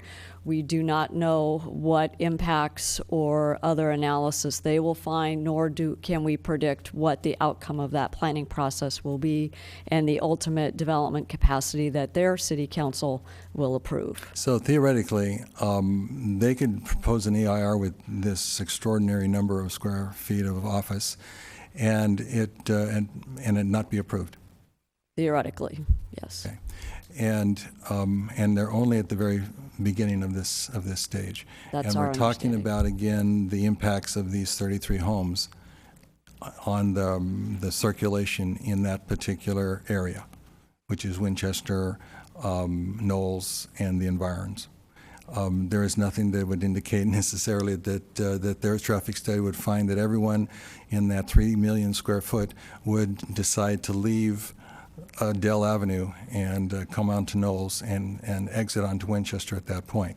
And I would assume there would have to be mitigations that would occur that would somehow accommodate that very large proposed number of square feet that's still very theoretical and hasn't gone before their council yet. Is that correct? I can't speak for the city of Campbell and how they intend to do their analysis. They will be identifying appropriate cumulative projects for their own studies, so presumably they will be looking at this project, other pending projects here in the town of Los Gatos, as well as other neighboring communities, and they will make their analysis and identify appropriate mitigation. Should this project be approved, then that would be a contributor to that analysis. So therefore, Campbell would have to accommodate our traffic impacts from these 33 homes. That's correct. That'll knock them down, I'm sure. Okay. Thank you. I needed that clarification. So did I make the motion? Okay, and it was seconded? No, it wasn't seconded. I'm So, sorry. I don't know if you made a motion. That's why I was asking. Okay. We have to review the tape, I guess. Then I'm going to make a motion to adopt the resolution, which is attachment 15, to certify the environmental impact report 13003 with attachments 1 and 2, and adopt the mitigation monitoring and reporting program, which is attachment 3. And I will hold on that before I make the required findings for general plan. So we have a motion. Councilmember McNutt. Second. Motion and a second. Councilmember Spector. Thank you. I will not be supporting the motion because I do not support motions to approve environmental impact reports that are not attached to a specific application. Vice Mayor. And I will not be supporting the motion because I have difficulty in certifying a mitigation monitoring plan and an environmental impact report which does not reflect the conditions that are going to be existing in that area. So I don't know how, I think actually Mr. Brzezinski made the point in talking about theoretical probabilities from any development in Campbell and how it would be mitigated, and we couldn't figure that out. Exactly right, we can't figure that out. So how can we certify a mitigation monitoring plan that doesn't take into account everything that's going to be happening in that area? The other problem I have with the motion is that the motion asks us to adopt the resolution that is attachment 15, and not only does that resolution certify the EIR and adopt the mitigation monitoring plan, but it also does the general plan amendment. So if Mr. Brzezinski wants to simply address the environmental impact report, I don't think he can ask us to adopt Amendment 15 unless he wants to include the general plan amendment as well. So that's one of the reasons I won't be supporting the motion. All right, I'll withdraw the motion on that regard. I take back my second. All right. And I'm going to make a new motion, which is inclusive of then everything else that's contained in 2B.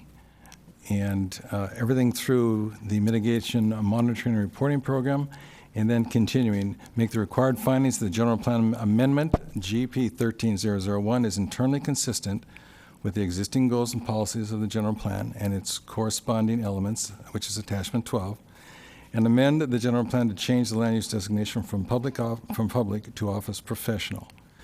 Make the required findings that the zone change is internally consistent with the general plan and its elements. That would be attachment 12. And approve the plan development application PD 13002, subject to the performance standards and development plans included in the plan development ordinance attachment 19, or as otherwise modified by this council. We have a motion. Do we have a second? Second. We have a motion and a second. Discussion. No discussion. I'll call the question. All those in favor? Aye. Opposed? No. No. Okay, so anybody else want to discuss? For me, again, I'm not comfortable about moving forward at this point. Not that I don't agree with the idea behind the project and all the good points of the project. I just have the uneasiness about the future. And I know what Council Member Spector alluded to earlier. It's maybe not our purview. But being that it was the first I heard from the hospital this evening, I would be supportive of a continuation of this hearing for more information on that matter. Councilmember McNutt. Thank you, Mayor. So a question for staff. We've taken one action successfully. We've taken another action unsuccessfully, from my point of view. Can we continue it now and then revisit that action that we just took, or how does this work? What are our options available to us? To reconsider the action of rescinding the resolution would need to follow the council's policy of reconsideration. To continue this matter for additional information to a future meeting, I don't think you would be precluded from any of the other motions that are available to you, be it certifying the EIR, approving the general plan amendment, or denying the project as recommended by the Planning Commission. I think you would have full discretion at that point in time. I believe the only limit would be on the resolution. And remind me again on the reconsideration policy, is it one or two members of the prevailing side? The reconsideration policy would require that at your next meeting, one member on the prevailing side makes the motion to reconsider the action that prevailed, and then it would take a second and a majority vote from any side to then place the matter on a future agenda. It's as clear as mud, and that's the way reconsideration works. On that basis, then, I'll go ahead and make a motion to continue this matter so that we can receive the information requested by the mayor. And then again, I would also like additional information from the county. And if we don't receive that information, that tells us something also. And it does assist the public noticing and scheduling for those who are present. If the council motion to continue would be to a date certain, I believe it's most likely the second meeting in September. I'll look at Ms. Prevetti for any guidance on that. Would probably be the most reasonable date. Do I need to include that in the motion then? It would be recommended to do So so. that would be September what? 16th? Is it 16th or the 2nd? It could be the second. I worry that the requested information may not be available by then. That's why I was looking at the second meeting of September. Okay, thank you. All right, we have a motion. Do we have a second? I'll second the motion. So, Councilmember Brzezinski. Question. So the continuance is to get information from El Camino Hospital regarding their future plans of a very specific nature. And the county on... And the county. The county's potential uses, which I think were noticed in the first Planning Commission meeting, which included some residential accommodation for homeless and the the prison issues relative to the reorganization that's taken place as a result of the governor's concerns. But at this point in time, just to make it clear for our public, we have in effect denied this project. Is that not correct? So what have we done? All the council has done to date, as the minutes will reflect, was to rescind the 2011 resolution. Right, I know that. And then the second action that might pass, if there's a majority of the council, would be to continue all other issues to a future meeting date certain, September 16th, with a request for additional information from the county and El Camino Hospital, in which case all options would be before you at that meeting to approve or deny the project, with the exception of reconsidering the motion on the resolution. Okay, but this motion now that was made is non-applicable, and in terms of the council's review, that still has to come back before council with a member who voted in opposition and another member, or the majority. Would you please repeat just the way our process works, because I think it's somewhat convoluted. There's been two motions made. One motion to rescind the resolution that was adopted. That would have to go through the reconsideration process. There was a second motion made that did not have a majority vote to adopt basically items 2, B, and C in the alternative. If the council receives additional information at the continued hearing, you could not reconsider under our policy. You could readdress 2B and 2C with additional information that comes forward at that time. Okay, readdress but not reconsider. Correct. Thank you. Councilmember Spector. For staff, Mr. Mayor? Yes. When would the motion for reconsideration be made? It actually can be made tonight, but no later than your next meeting. All right, and if it's at our next meeting, it would be made within the context of what, the minutes? There's multiple options the council has. You could either do it under council matters, or you could do it under approval of the minutes from this meeting. Thank you. Or if a member of the public requests reconsideration under verbal communications, you also have the option then to respond to that request. Councilmember McNutt. So again, I do want to clarify all of what we're doing here right now. So we can continue this.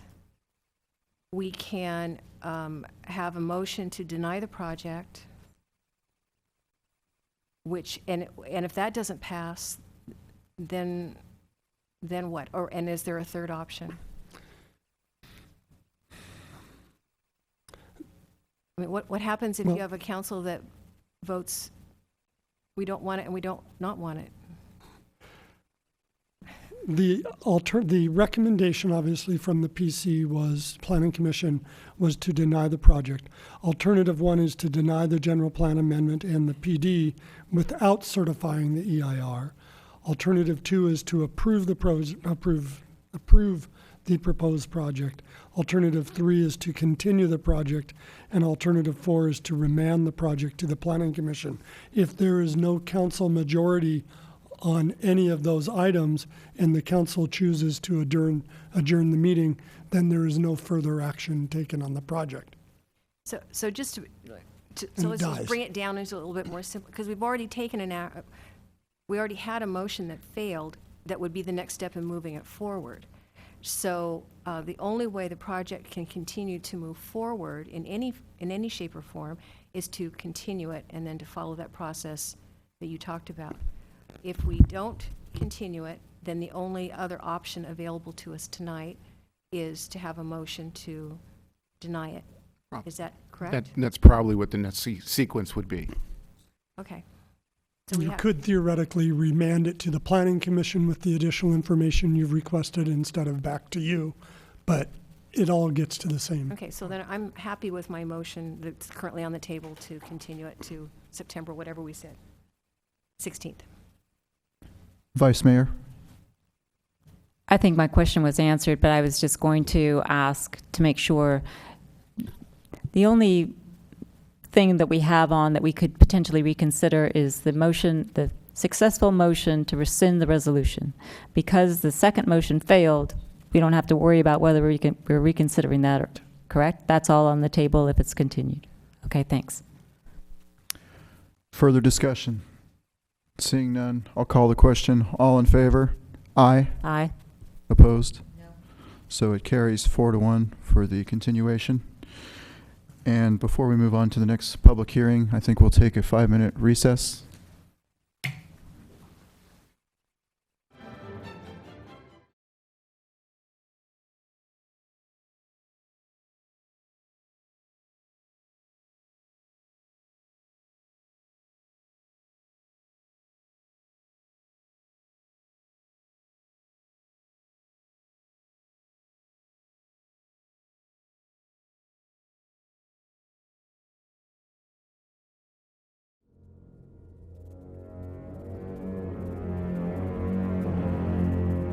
Provide direction on specific service options. And presenting our staff report will be Laurel Prevetti, our Assistant Town Manager, and the Community Development Director. Thank you, Mr. Mayor. Given the lateness of the hour, I will be as brief as possible, but we are very interested in the Town Council's direction as we consider enhancing our code compliance approach and service options here in the town of Los Gatos. As our staff report to you this evening identified, we have a current approach. We've been using part-time contract staff. They've been working for the town since 2009. They work about 3 days a week, and they are primarily responding to complaints that come forward rather than doing proactive work. So we get a lot of concerns and questions and complaints, and our contract staff go and pursue and answer and address those.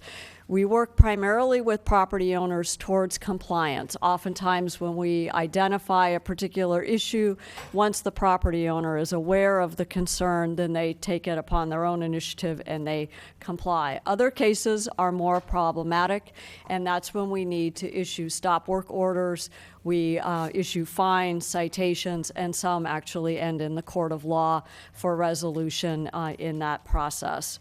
We also make sure that we keep the information regarding the complainant of the issue confidential, and we do allow that person to know the status. Some of our cases are long-term issues that take a lot of work. We work through them issue by issue, and so we do keep the complaining party aware of what the status is. In the budget process this past year, the Town Council changed the service delivery opportunity for us by suggesting that we move from the part-time contract staff to hiring a full-time code compliance officer. In addition, in coordination with our police department, we are also in the process of hiring a part-time community service officer that would be addressing late night work, and both of those recruitments are currently underway.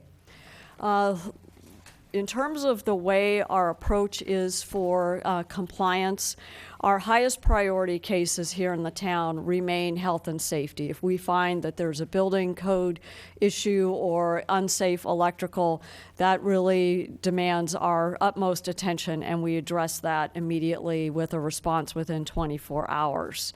Most of the concerns, however, that come to the town are not quite that serious, and we've recently been able to make enhancements in our service delivery just by virtue of the new website. So now you're probably familiar with the Report a Concern button. That is a new feature on the website as of July 1st. We've had 21 concerns in the month of July brought to our attention in that manner, in addition to the other manner of phone calls or email. And of those concerns that came to us through the website, 11 of them have been resolved. So the new website does provide additional tracking as well as service delivery to our residents and business owners. We've also found recently that since the council has enacted the leaf blower ordinance and it's gone into effect since July 1st, we've had over 70 complaints just on that issue alone. And again, the website information was very useful to us, as well as the other complaints that we were able to then respond with warning letters to property owners so that they could be better informed about the new ordinance, and that our approach would be to look at stiffer enforcement come January 1st, as we had mentioned to you in the spring. The balance of the presentation really talks through different service options that are outlined in the staff report. And for ease, I've grouped them in certain categories. So the first set of service options all pertain to noise. And there were three ideas brought forward. One is proactive noise monitoring, not just by code and compliance staff, but perhaps by our other field staff, our police staff, our Parks and Public Works, and other field staff. We do have some noise monitors already within the town's possession, and we could purchase a couple more. We're also very interested in opportunities to engage our citizens in doing noise data collection. We would need to make sure that it could be verified and used appropriately, but that might be another way of extending the ears and eyes of the town to understand the noise concerns.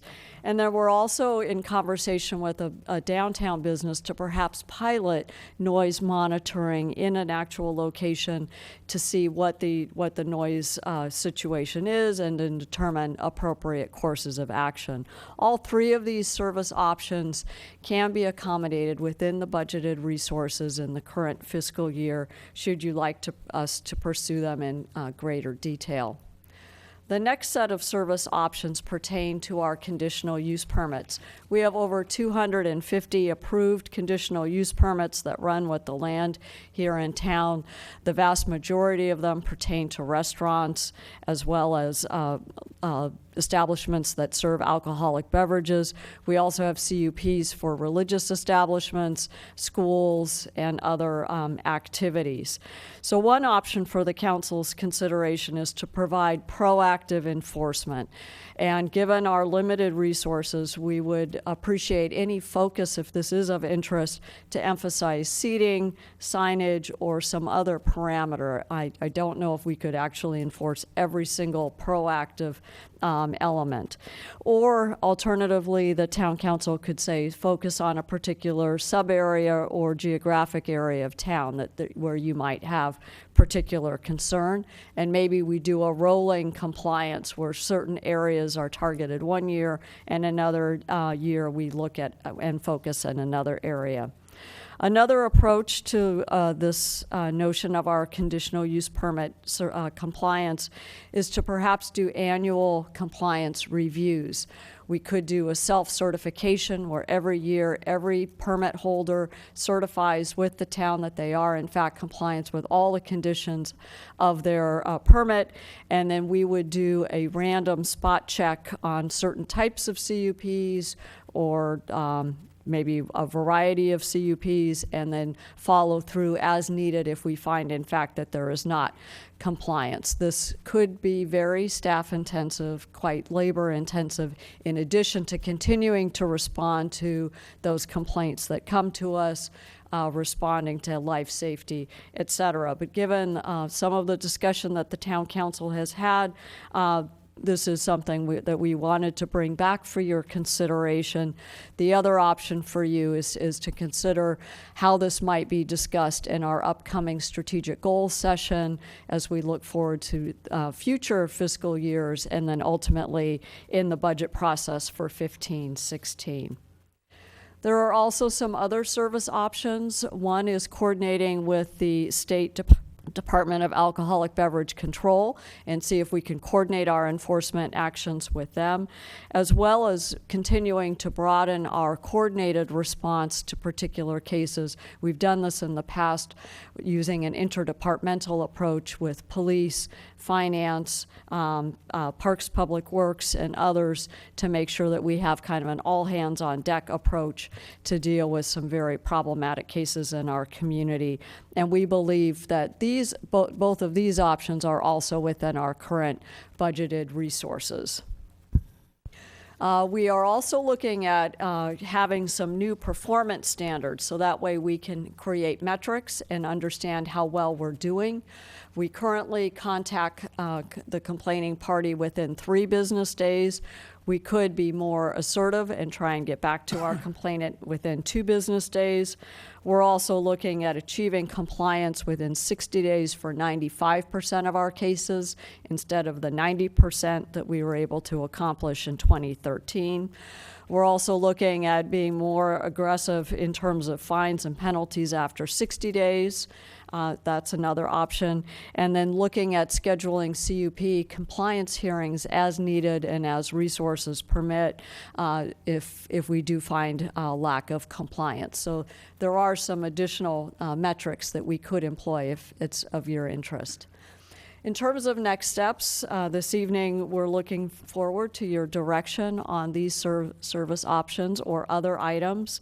We also are interested in any comments that you might have on the draft policy that was contained with your staff report. Our town attorney took a first attempt. The departments are still reviewing it, but if you have any initial reaction, we would be very appreciative to get those comments, because our goal would be to return to you with a more formal compliance policy that is geared towards the town of Los Gatos and the philosophy and approach that you would like us to take.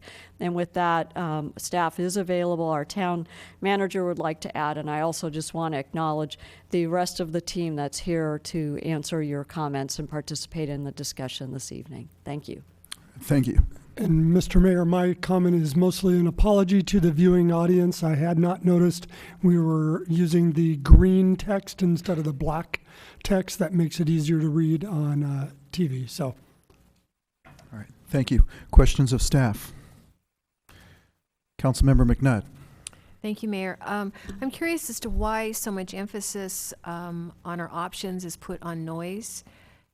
When I look at the records from in the past couple of years, it's 30 or 33 noise complaints for the whole year.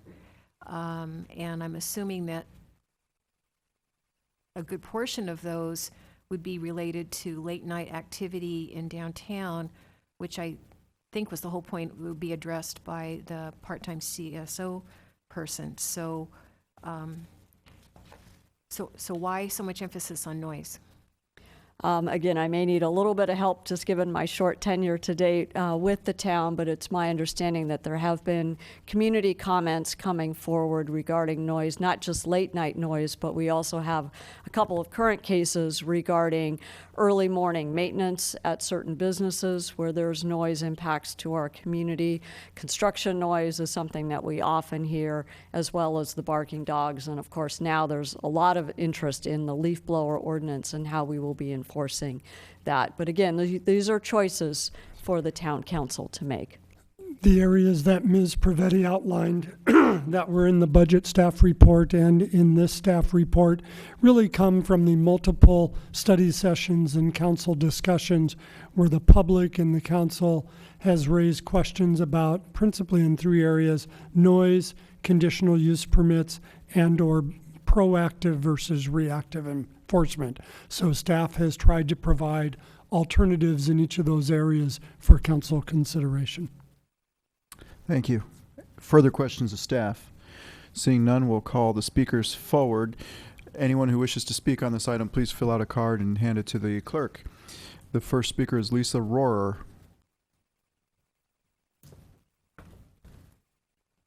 Thank you, Mr. Mayor and council members. My name is Lisa Rohrer, and I'm the owner of Chin Chin Wine Bar and Restaurant in Los Gatos for 6 years, and also more recently, Centonove Restaurant on 109 West Main Street in Los Gatos. I'm here to speak on behalf of some of the restaurant concerns. The restaurant and wine bar landscape in Los Gatos has changed in recent years. There are now more restaurants and wine bars in Los Gatos. Downtown Campbell has opened several restaurants and wine bars with outdoor seating, and all restaurants in Los Gatos have been challenged economically by these changes. It's up to the business owners to change, adapt, and look for more ways to increase revenue and create exceptional customer experiences. Regarding number of seats allocated to a restaurant, We pay for a number of parking spaces relative to the number of seats the town deems appropriate. This process is questionable. The reality is there are no dedicated parking spaces available. It is, in fact, a free-for-all. So businesses paid for a fee for parking that really isn't there, and now it is proposed that restaurants be fined if they don't have the number of seats outlined in the CUP. Seems like the process of how the town comes up with the CUP should be in question from both a logistic and economic perspective that is fair for the businesses. In summary, the town has an opportunity to support new and existing restaurants rather than looking for problems and ways to get more money from these businesses. Thank you. Thank you, Ms. Rohrer. The next speaker is Natalie Ladd.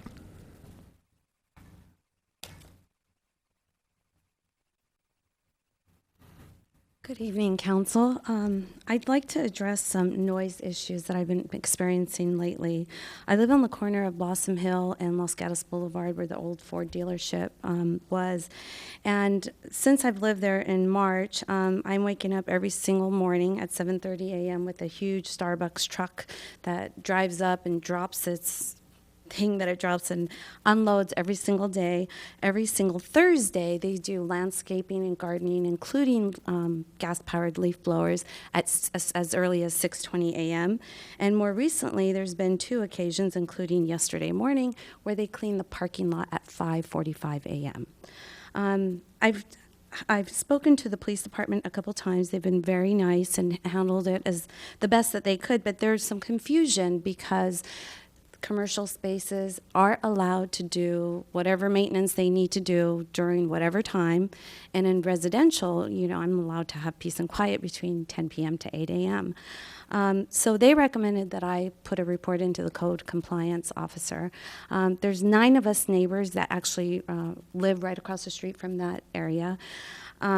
We put in a report into the code compliance, and their response was there are no exceptions being offered to residential or commercial. So I interpret that as they're not allowed to make that kind of noise this early in the morning. However, the officers are not really sure how to handle this, especially now that we're building so many new residential homes really close to commercial areas.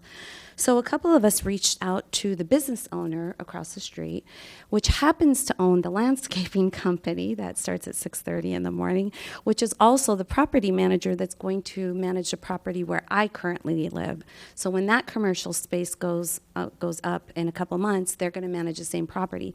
And his exact words were, if you think this is bad, it's going to get a lot worse when they're finished across the street. So here I stand with a noise complaint, and I'm asking if how do we handle this moving forward? Because I know there's more residential homes popping up left and right in areas that was always commercial. I'd like to ask the council, do we revisit the ordinance, or do we give some direction to the police department on what they should do? The police has addressed this as leaf blower, and I said, well, leaf blower is part of it, but really it's mowing the lawn or cleaning the parking lot at 5:45 a.m. in the morning. Thank you. Thank you. Councilmember Brzezinski has a question for you. I don't know if as much as a question for you. I appreciate your comments. I want to address this to staff. Okay, thank you. So we have an identified problem.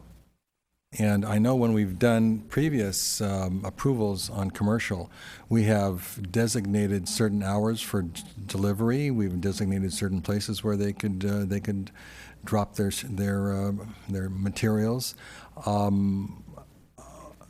Do we have a business or a property owner who's obviously in violation, and shouldn't we be able to do something very proactive now that this has been identified for us to impact that and to mitigate it in a very forceful way? See, to me, this is the value of having enforcement of our codes, particularly when we have already set up the fact that we want to protect our neighborhoods. And indeed, it's not just the new neighborhood being developed, it's the neighborhoods that are adjacent to the property across the street, Magnuson Loop, for example. All of their properties back up on Lenardi's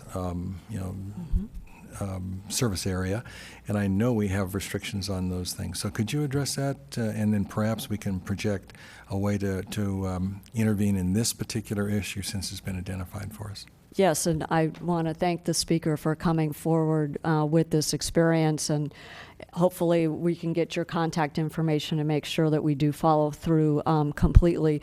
But typically in these kinds of cases, we would work with those property owners that are violating our codes. We don't allow those early morning hours for any kind of maintenance, and it's not uncommon for our code enforcement officers to need to call, even the contract ones will call businesses and remind them, these are the hours in which you can do your parking lot cleanup, your deliveries, etc. And if there is consistent violation, then we need to ramp up our enforcement tools. We start fining, we do citations, etc. So the experience, unfortunately, that the neighbors are having, help us build the record. And if even after our officers contact them and they're not behaving as they should be, then there are recourses that the town can take. One of our challenges is with the part-time contract staff, we don't always have the same contract person working for us. So by having our own dedicated staff person, we'll have a single point of contact. That person will be a town employee who will be here 5 days a week. So they will know the cases, know the neighbors, know the property owners, and I think we'll be able to deliver a much higher level of service. And I'm sorry that we haven't been able to resolve this at this time, but we will follow through. Thank you. Thank you. Next speaker is Colin Corbett.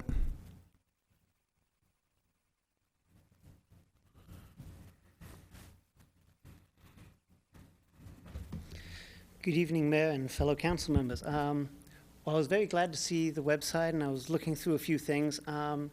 My question is, does the website keep up to date with the outcomes of the current town council meetings? So as an example, the current website, when I looked for some of the code enforcement measures, it doesn't include the updated language for the leaf blowers. It doesn't include the updated 162060 or the amended, or the new section 162070.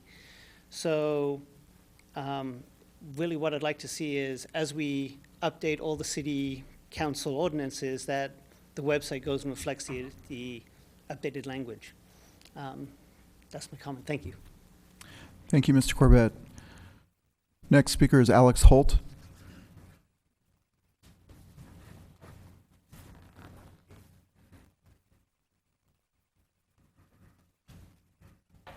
Good evening, Mr. Mayor and council members. My name is Alexander Holt. I'm the owner of Holt's Restaurant in Los Gatos, recently opened on University and Highway 9.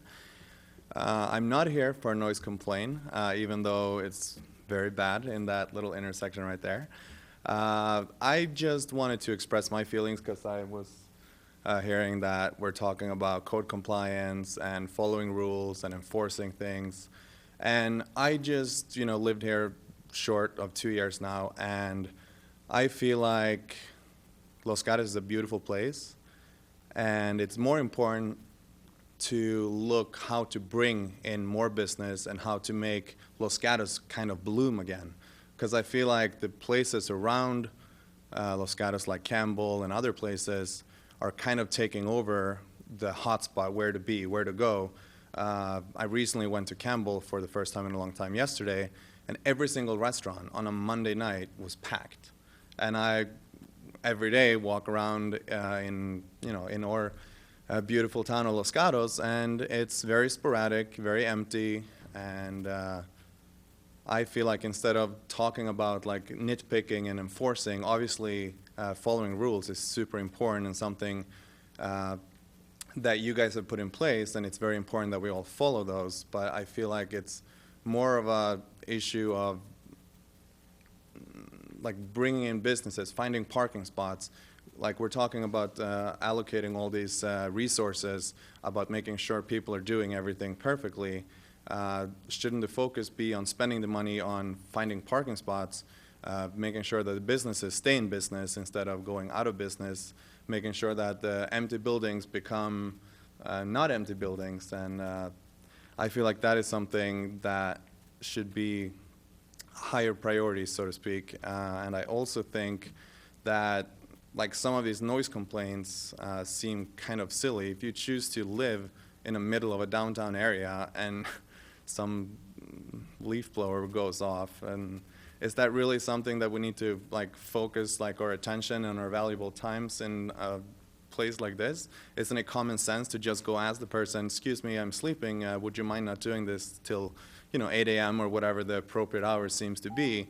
Maybe it is me being from a different country where it seems like common sense works a little differently, where it's more of you just deal with the person directly and ask them kindly, would you mind not doing this and this? And then most of the times that will be resolved instead of bringing it up in a forum like this. It doesn't make sense to me. And I just wanted to voice my opinion. Thank you. Thank you, Mr. Holt. So you are the last speaker, unless anybody else wants to share their point of view on this subject. Seeing none, we'll close the public hearing and look to council for their discussion. Councilmember McNutt. Thank you. So staff has asked for some input on various things, which I'm just going to start because I'd like to get done. I very much like the work that staff has done so far on the website. I think it is very much starting to reflect what we've been talking about as a strategic goal over the last 2 or 3 or 5 years of making it easier to communicate with our public, making it easier for them to find information, even though we still have some work to do since we couldn't find the most recent ordinances, and making it easier for them to communicate their concerns and their complaints. So I think that's a good step forward. I also like the performance standards that have been outlined. I think it's very important that when someone, in however manner they choose to do it, contacts the town, that they're acknowledged as soon as possible. We've heard you, and we're going to do something about it, and knowing that within the next 60 days this is going to get resolved, I think is very reassuring, although you'd like it to be within the next 20 minutes if it's outside your bedroom window at 5:45.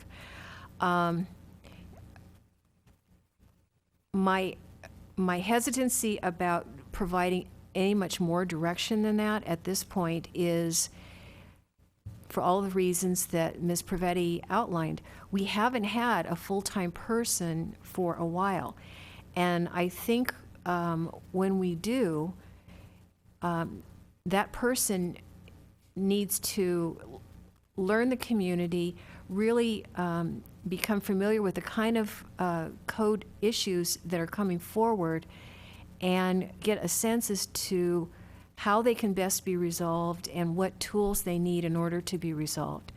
So for example, the one regarding the shopping center over there, that may take multiple conversations and some education and some understanding as to what's really expected as a responsibility of a corporate citizen of the community.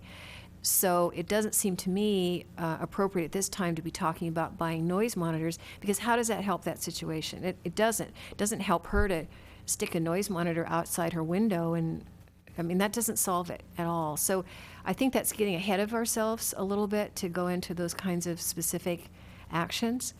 And I did ask staff a bunch of questions ahead of time, some of which, and I'm not going to repeat them here, but I was looking for more breakdown on data on like noise. So what kind of noise? And I did reference that earlier. So I think once a full-time code compliance person is in place and gets settled, that he or she is going to be in a better position to come forward and to say to council 2 or 3 or 4 months from now, here's what I'm learning about this community. Here are the tools or the policies that I need in order to do an effective job and help you achieve your goals. And my only other comment right now is on reaction to the policy draft is it's a whole lot of words. And I just wonder if it needs to have that many words. Is this really that complicated that it has to have 12, 15 pages of text? So, Councilmember Spector. Thank you, Mr. Mayor. I'm going to follow along with Ms. McNutt in as far as my approach, which I would call the 30,000-foot approach. Philosophically, what I look to for the code compliance officer and community service is to address issues that have come up repeatedly in the past years. And the two things that have come up the most are residents complaining about CUP, conditional use permit violations, and the town's non-enforcement of those issues. And secondly, noise complaints in the downtown core, but also in the neighborhoods, and that those have not historically been addressed, or at least they haven't been addressed expeditiously. And so I agree with Ms. McNutt in that we're going to have to give time to see if the code compliance and community service officers will be addressing those. My guess is they will, but what I know for sure is we'll have more information in a few months. I also think that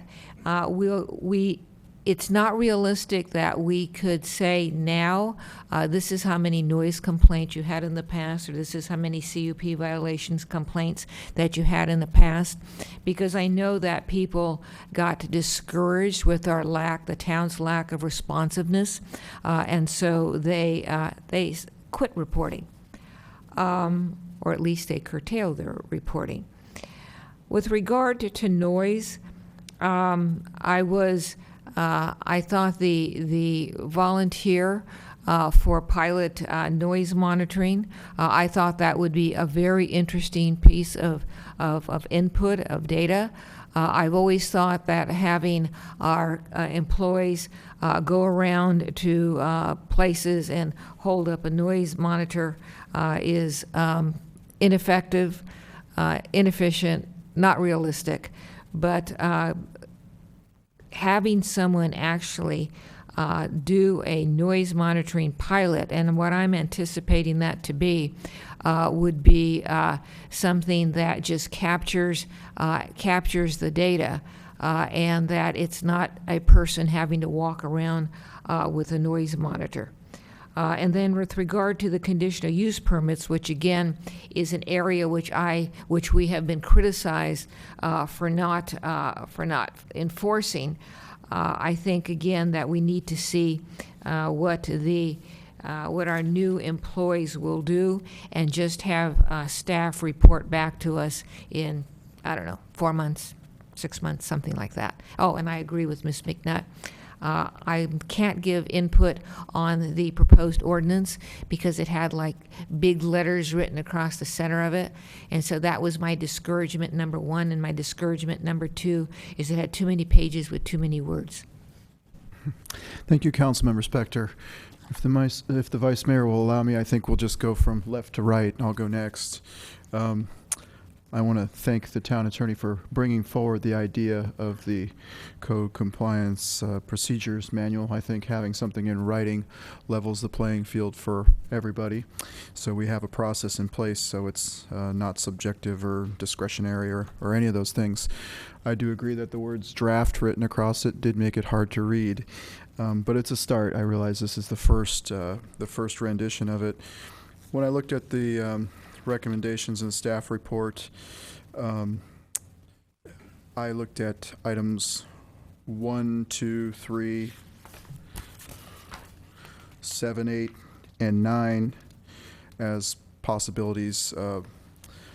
I particularly liked the annual testament where we let the business owners fill out a postcard that says that they have reviewed their CUP and they are in compliance. The honor system, I think that puts the trust in them and also allows them to make their own decisions and just be aware of their business environment on an annual basis.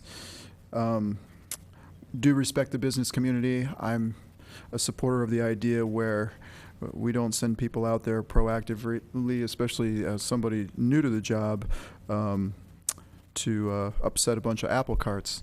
But at the same time, if there are complaints coming in, we should be enforcing those complaints.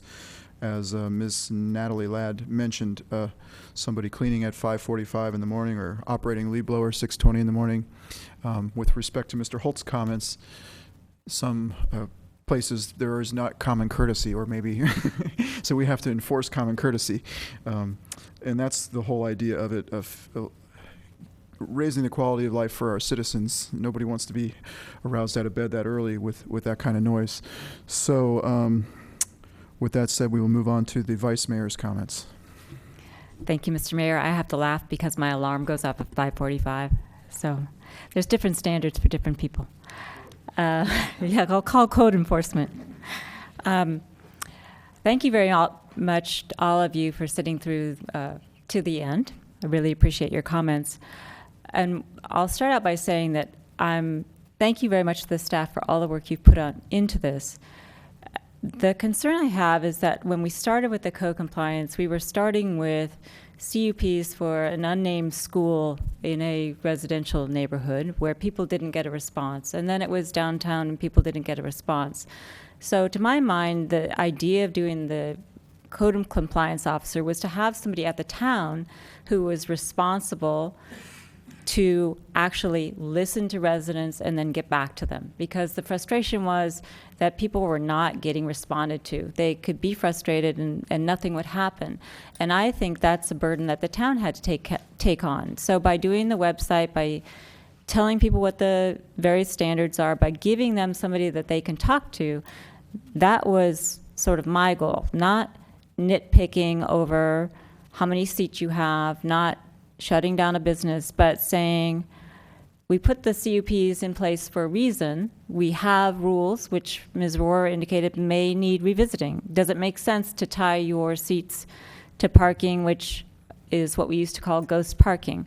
And that's a discussion that goes with the parking district. Or would it be nice to have outdoor seating? We have a 20-year-old policy on outdoor seating that we ought to revisit. We have lots of things that we could do to make our downtown more competitive, more fun, and I would love to see us do that, but we need to be responsive to residents as well as businesses and remember that our code compliance isn't just for noise, isn't just for businesses downtown, but it's for everything that we put a CUP on.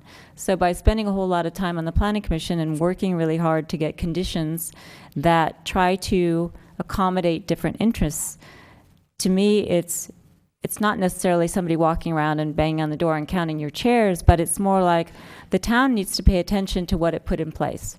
Do those still make sense? Do we have input on either side? And so for business owners that got the notice about your CUP, it doesn't mean you're going to be shut down, in my mind, by proactive enforcement. It means have a look at it, see how you're doing. Maybe you want to reach out to your neighbors so that you don't get noise complaints. Maybe you want to band together with other businesses and figure out how you can be the monitor, not the town. And that way you don't have these regulations. So to me, this is a matter of the town responding and that the town saying, well, we put these conditions in place for a reason. And so let's see if they work or they don't work. So the annual review, I don't like the mandatory annual review. I like what the Planning Commission used to do, which is decide whether something should come back or not based upon when the conditions are originally set. There may be an area of controversy. We think there's too much traffic. We don't think you have good circulation. We think X, Y, Z, and the business owner or the school saying, no, we've reached a reasonable compromise. But if there's a very controversial issue, it makes sense to revisit it in 6 months because maybe the business owner comes back and says, you know what, it's working for us, it's good. Or everybody says this is great, and then we move on. Or if there's something that needs to be tweaked because it's too harsh, the town can say, you know, you're right, that makes sense because it's been working fine. So I don't see the review as being something onerous. I don't see it as checking the box. I see it as discretionary for things that ought to be reviewed.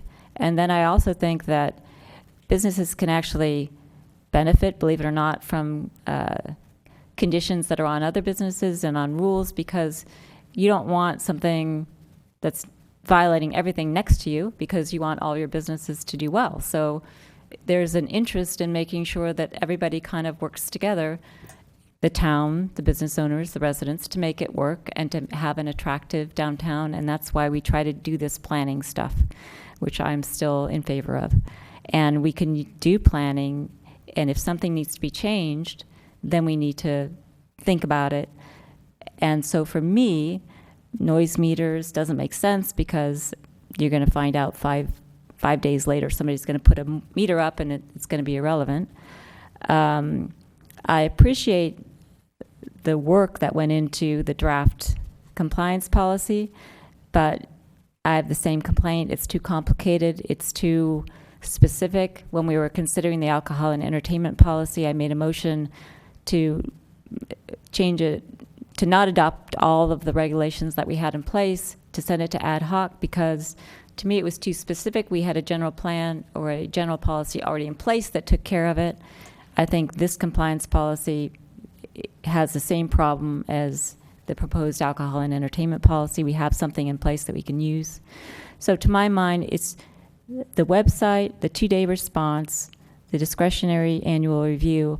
And when I say proactive CUP enforcement, what I mean by that is the town actually knowing what the CUPs are and actually being able to respond to people that complain about it. And if there's something obvious, going to the business or the school or whoever it is and saying, you know what, you have a CUP in place, would you mind, paying attention to it? So that's the extent of the proactive enforcement that I ought to think be in place. Councilmember Brzezinski. Thank you. I agree 100% with the Vice Mayor. And my comments relate to, I think, the theme that the Vice Mayor took on was we're partners, we're not adversaries. I think that's the key, that we have an opportunity here to work in partnership with our neighborhoods, with our residents, with our business owners, with our restaurateurs, to see that what we have put in place when we all agree at the table that these are the conditions that we want people to operate under, they actually make sense, they actually work, and to interact, to evolve what we've got. I mean, we had a change in our general plan. And the general plan that we created in 2000 said the town discourages outdoor dining. This general plan, 2010's general plan, says we encourage outdoor dining because we've seen an evolution. And I think that's one of the things that we need to keep in mind, is that we don't live in a static society. We live in a society that evolves, and we're the ones who are responsible to make sure that we evolve this the correct way. I really would feel that this is so counterintuitive if somehow code compliance was seen as the code cop who is going door to door to make sure that somehow there's minute compliance to everything that you've got, rather than someone who can say, how can we help you out? The town is here to help you as a business owner, to help you as a neighbor, to help us as a community actually interface and not be disturbed by those things that are disturbing when they're done at the wrong time, or they're done without due consideration with the sensitivities of others. I wanted to comment on both Ms. Ladd and Mr. Holt's statements that were coincident regarding actually going out and knocking on your neighbor's door and saying, could you please? That kind of was once upon a time an expectation. And I think we as a society have gotten away from the actual ability to talk to each other, even in areas that we disagree on, and ask for some kind of cooperation. When we have to go to the police or go to a code enforcement officer to say, I really don't want to talk to my neighbor, will you go talk to the neighbor for me? And I think that really is counterindicated when we're talking about a small town, where theoretically we do talk to each other. That's why we call ourselves small town. So for me, the test will be over the course of time when we have full-time code compliance officer out there. The messages we get back, if they're framed as, the code compliance person came by, we had a great conversation, we looked at a couple of things that seemed to be out of sync. We discussed maybe there's something here that we could change to to better help us be, what we should be as a business. And now we've developed a relationship. And I think we see it in our police force, where we get commendations all the time from our citizens who say, Officer X showed up, went way beyond call of duty. We just want to let the town manager and the council know how much we appreciate the interaction we had. And that's a totally different experience than an adversarial relationship that is potentially developed in a situation where now we're looking at compliance as the most significant thing versus some kind of cooperative evolution of our relationship. So that's what I'm going to be looking for. I think everything that's been said so far tonight is very, very appropriate. I commend any member of our community who is willing to knock on his or her neighbor's door and say, I really appreciate it if you didn't do this, and then take the stance that Ms. Ladd took, where she and her neighbors contacted the individual that was violating and finally said, okay, we've gone as far as we can go as neighbors. We need some intervention to assist us. And I think that's a totally different thing than an anonymous call that comes in from someone that says, you better go check on this person because something's going wrong. My own feeling is you got to own it if you want a response to it. And if you can't do that, then I'm not interested. And that doesn't mean I'm going to reveal to the person that I'm talking to that this is who gave me the call. But it's something that I, as the recipient of that call, should be able to have as evidence that this person's serious. I would be very concerned if we found ourselves in a position where now it's, kind of like this, junior high playground thing. I'm going to tell on you. I'm going to tell the principal on you. And I think that is something that in our town we want to absolutely avoid. We want to be able to say, we're looking at how we're going to create community rather than how we're going to tear down community. So that would be what I'm looking for in the next 6 months, that the kind of responses we get that from our community, both neighbors and business community, that says that this thing is actually working to our benefit and we appreciate what the town's done. And and we're actually feeling that we're benefiting because we're being reminded of those things that we're supposed to be doing, and we're actually taking care of them. And that would be my overall view. I do appreciate everyone who stuck it out with us tonight, and but made the points that I think were very salient to helping us come to our own conclusions. So, Mr. Manager, could you provide for council and the audience a summary of what we discussed? The full summary will be in the minutes, but what I heard as the consensual points or majority points among the council is clearly to focus on the new code enforcement and community service officers coming on board and letting get that consistency of service and information to come back to council in a 4 to 6 month window where we have a better understanding of what's working and what's not. I also heard consensus on a number of other areas, such as upping our standards, particularly the response back to residents and the shortening of the response window, to continue the website improvements so there can be self-monitoring. And I think what I particularly appreciated tonight that I heard many members speak of was really keeping the code compliance as a cooperative partnership, not just between the town and businesses and CUP holders, but also amongst businesses, residents, and themselves, and to really foster that neighborliness, that small town feel that is Los Gatos, where we can solve the problems without having to go to the hammer, but take that softer first step, but recognizing the issues have to be dealt with, and we can't just let them fester out there. The communication has to occur and the response has to occur.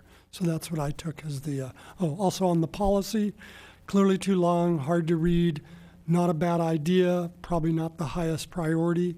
I think we're going to look at some of the operating issues first. Okay, so what are the next steps on this?